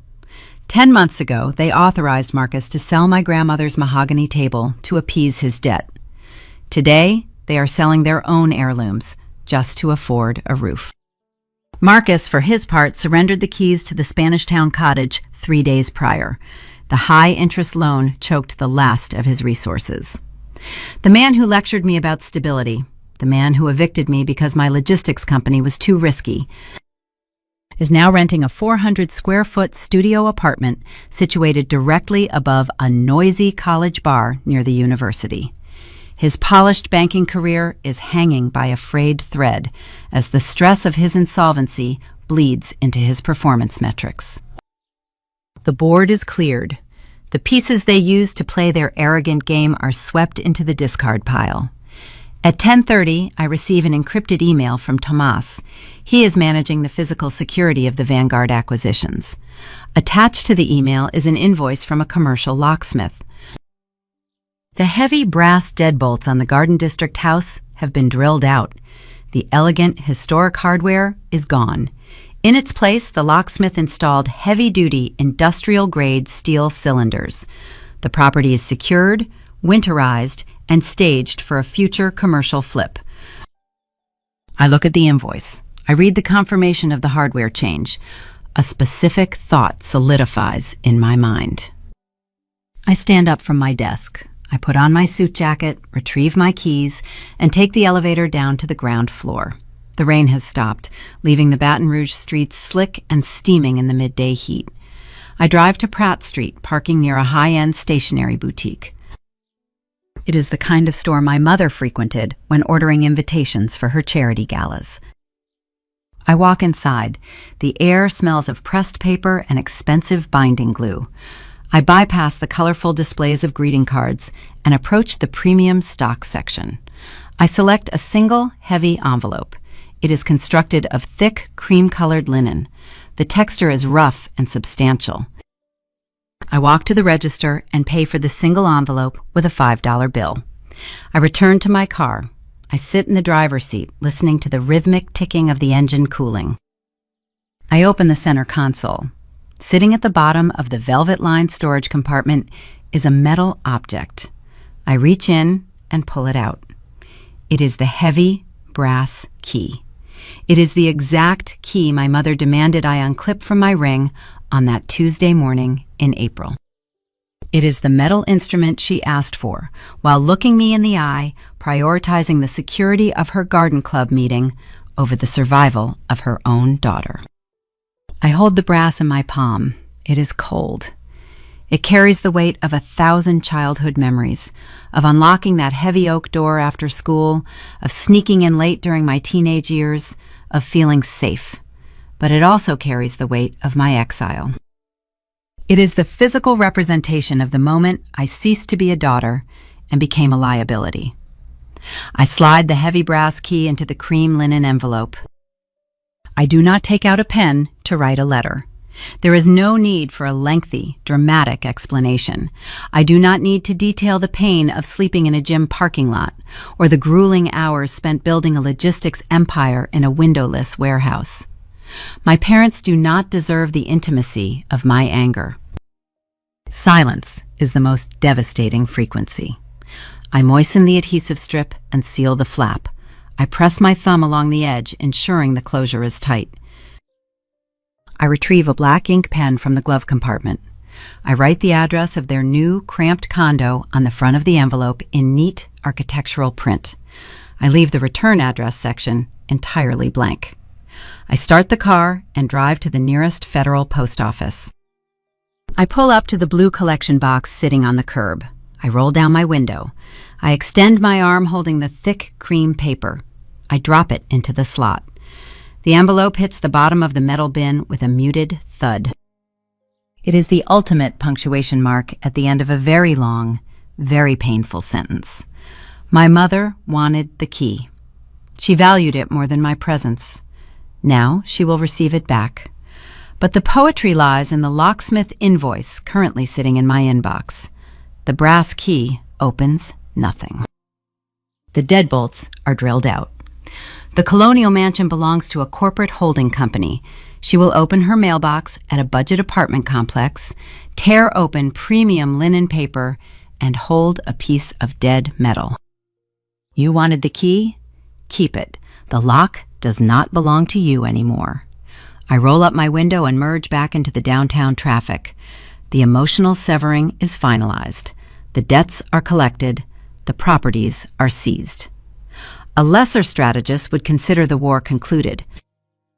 But I understand the specific pathology of the country club elite. My parents are currently hiding in a 2-bedroom condo, licking their wounds.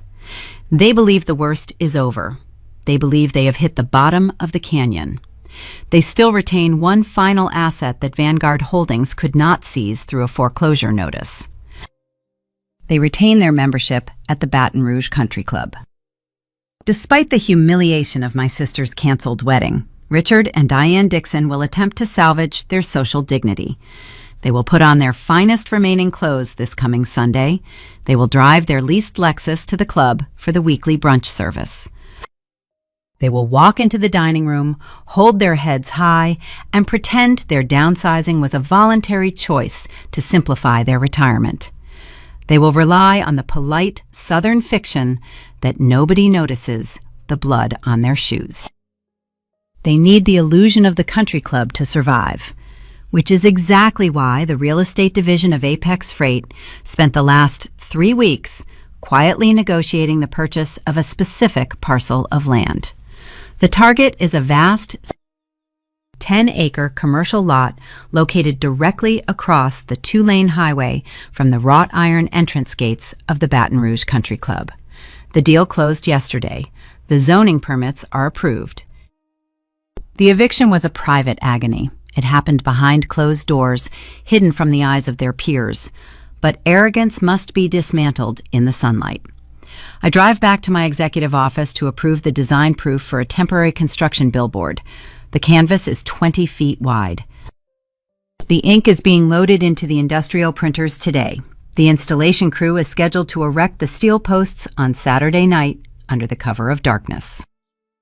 When my parents pull up to those wrought iron gates on Sunday morning, seeking sanctuary in their final remaining illusion, they are going to face a monument to their own destruction. The Baton Rouge Country Club occupies a stretch of pristine acreage, insulated by a canopy of centuries-old live oaks and manicured lawns. The entrance is marked by tall wrought iron gates and heavy stone pillars. The board of directors curates this environment with an iron fist, ensuring the aesthetic remains silent, green, and exclusive. Directly across the 2-lane highway from those stone pillars lies a 10-acre parcel of undeveloped commercial land. For decades, the country club patrons treated this empty field as a visual buffer. They assumed no commercial developer would dare disrupt the quiet prestige of their enclave with an unsightly project. They underestimated the liquidity of a freight logistics firm. In early May, the real estate holding division of Apex Freight finalized the purchase of that exact 10-acre parcel. We bypassed the local planning commission bottlenecks by presenting a fully funded, debt-free infrastructure project. The zoning permits were approved and stamped by the parish clerk without a single public hearing. To truly dismantle the delusion my parents constructed, I cannot simply seize their colonial mansion.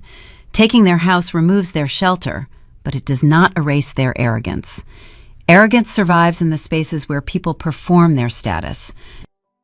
The country club is the final stage where Richard and Diane Dixon can pretend they are still part of the elite. To neutralize that threat, I must alter the environment they fled to. A truck driver rest stop is the exact antithesis of country club prestige. It brings the rumble of heavy diesel engines, the hiss of pneumatic air brakes, the smell of exhaust, and the harsh glare of industrial floodlights directly to their sanctuary. It injects the blue-collar grit of the supply chain industry right into the visual horizon of the people who mocked it.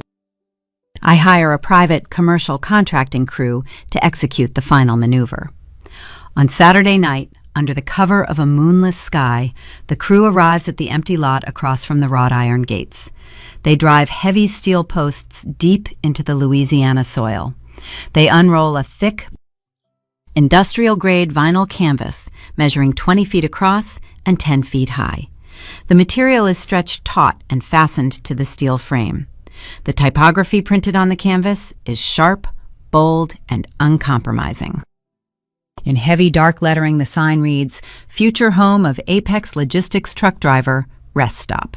Directly below the main header, a secondary line of text clarifies the corporate architecture holding the deed, a subsidiary of Vanguard Holdings. Centered on the next line is the identity of the architect, CEO Elena Dixon. In the bottom right corner, printed in the format of a subtle corporate footnote, the canvas lists the recent real estate acquisitions finalized by the holding company. The text features one specific line item. It is the exact street address of the Garden District home my parents vacated 15 days ago. Sunday morning arrives with a bright, piercing blue sky. The humidity is low, leaving the air feeling crisp and electric. It is 9:15. I navigate my Porsche Panamera down the winding asphalt road leading toward the club entrance. The leather steering wheel feels smooth and cool under my palms. The cabin is silent, insulated by heavy acoustic glass. The contrast between this machine and the peeling, baking interior of the Toyota Corolla where I spent 63 nights is a tangible metric of the distance I have traveled. I pull the Porsche onto the wide shoulder of the road, parking directly across the street from the newly erected 20-foot billboard. I leave the engine running. The deep, dark tint of my windows renders the interior of the cabin entirely invisible from the street. I sit in the climate-controlled air, resting my hands in my lap, and wait. Sunday brunch at this specific club is a mandatory ritual for the Baton Rouge elite.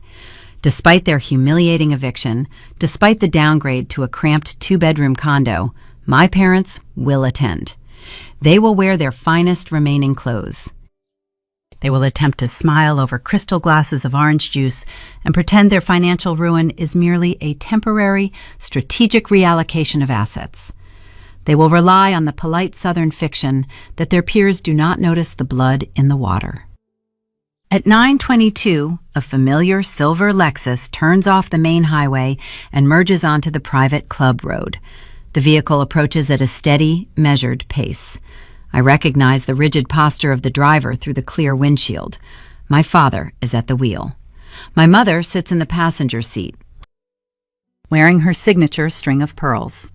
Her chin is tilted upward in a fragile imitation of grace. The Lexus cruises toward the wrought iron gates. To reach the stone pillars, the driver must look straight ahead, scanning the horizon where the sprawling green buffer used to be.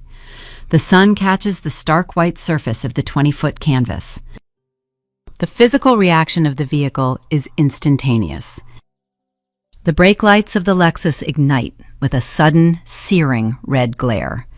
The tires let out a sharp, abrasive squeal against the pavement. The heavy silver sedan swerves a fraction of an inch toward the shoulder before jolting to a dead, shuddering halt right in the middle of the entrance lane. For 10 agonizing seconds, the car idles in the center of the road. No one moves. The exhaust curls into the morning air. Then, the driver's side door clicks open. My father steps out onto the blacktop. He is wearing a tailored linen suit, but his shoulders lack their usual arrogant structure. He leaves the car door hanging wide open. He stands in the middle of the road, oblivious to a black SUV pulling up behind him. He tilts his head back and stares up at the vinyl canvas blocking the sky. I watch his eyes track the bold lettering. I can see the exact moment his brain processes the data. He reads the name Apex Logistics. He reads the words Vanguard Holdings.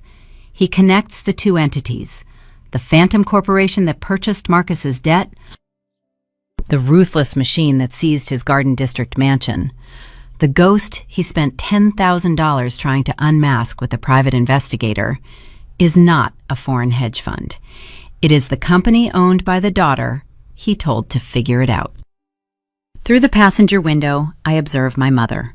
Her meticulously constructed facade crumbles into dust. She raises both trembling hands and covers her mouth. Her eyes are wide, fixed on the street address printed in the bottom corner of the sign. The reality crashes into her with the kinetic force of a freight train. The daughter she exiled to an industrial warehouse did not just survive the gutter. She bought the bank, seized the ancestral home, and is now paving over the view at the country club with a truck stop. I sit in the driver's seat of the Porsche. My hand rests on the smooth metal of the gear selector.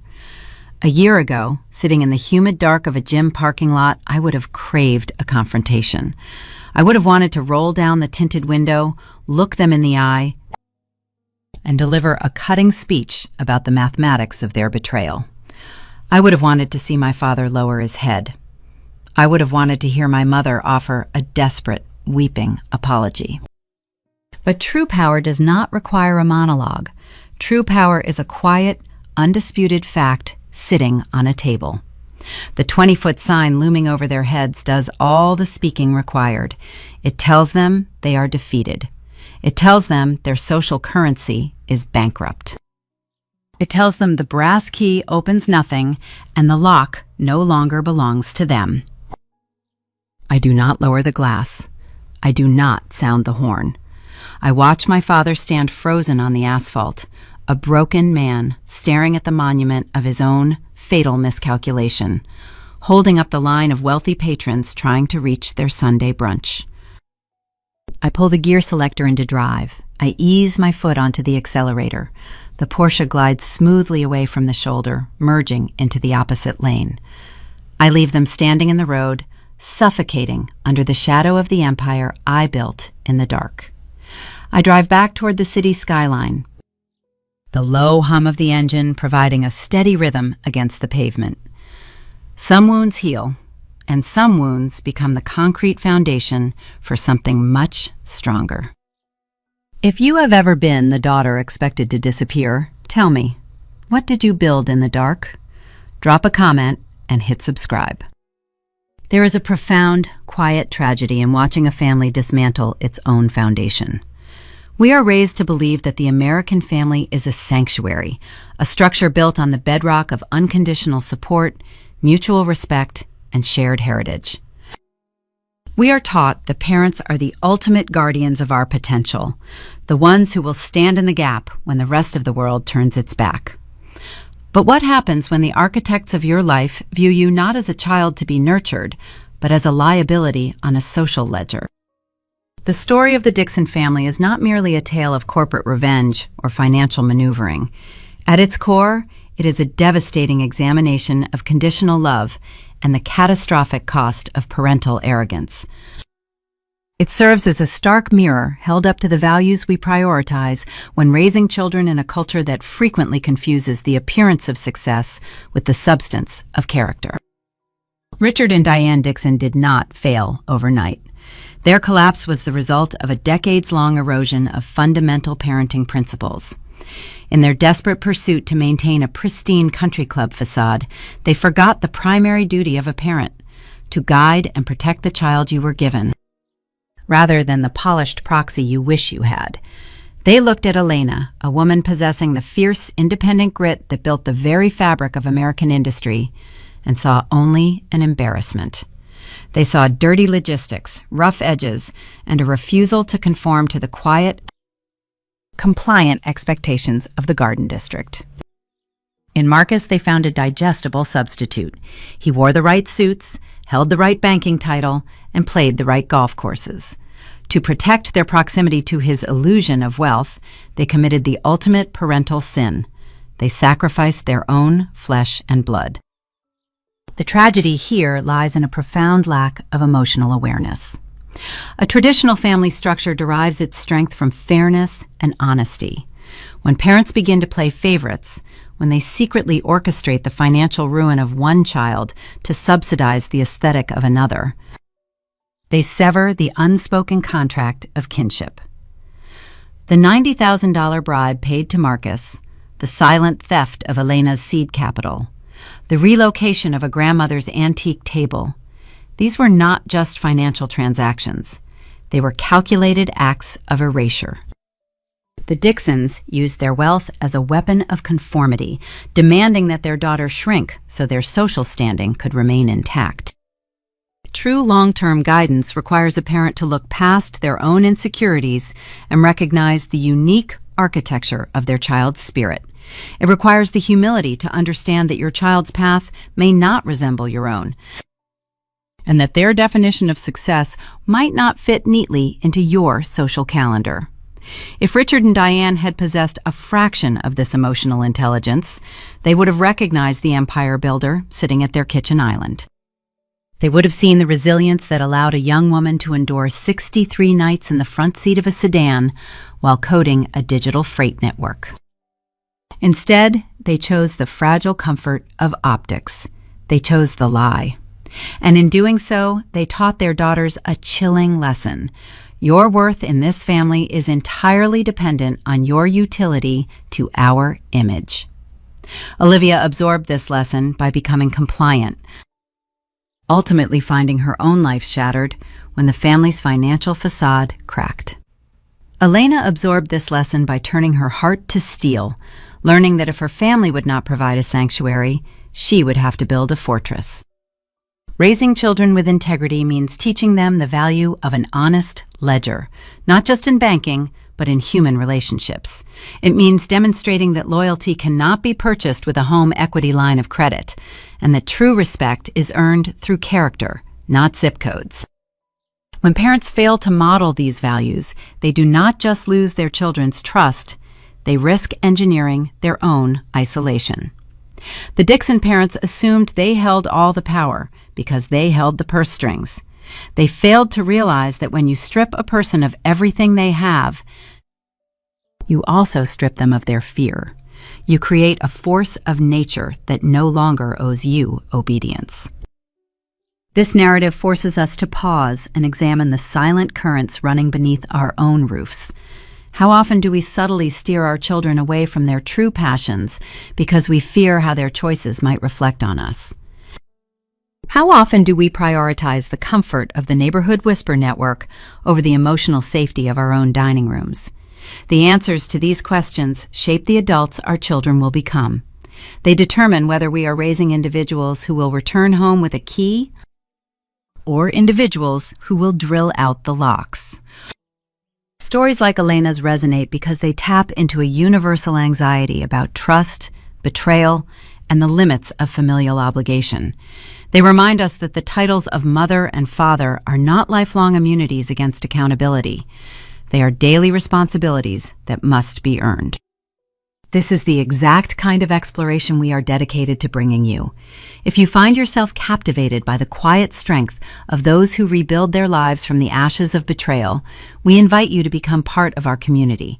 Follow the channel Aura Vengeance, subscribe, share your thoughts, and join us as we continue to unravel the complex, often hidden dynamics of family, survival, and ultimate justice. As the dust settles on the empty colonial mansion and the diesel engines rumble across the street from the country club gates, we are left with a lingering, uncomfortable silence.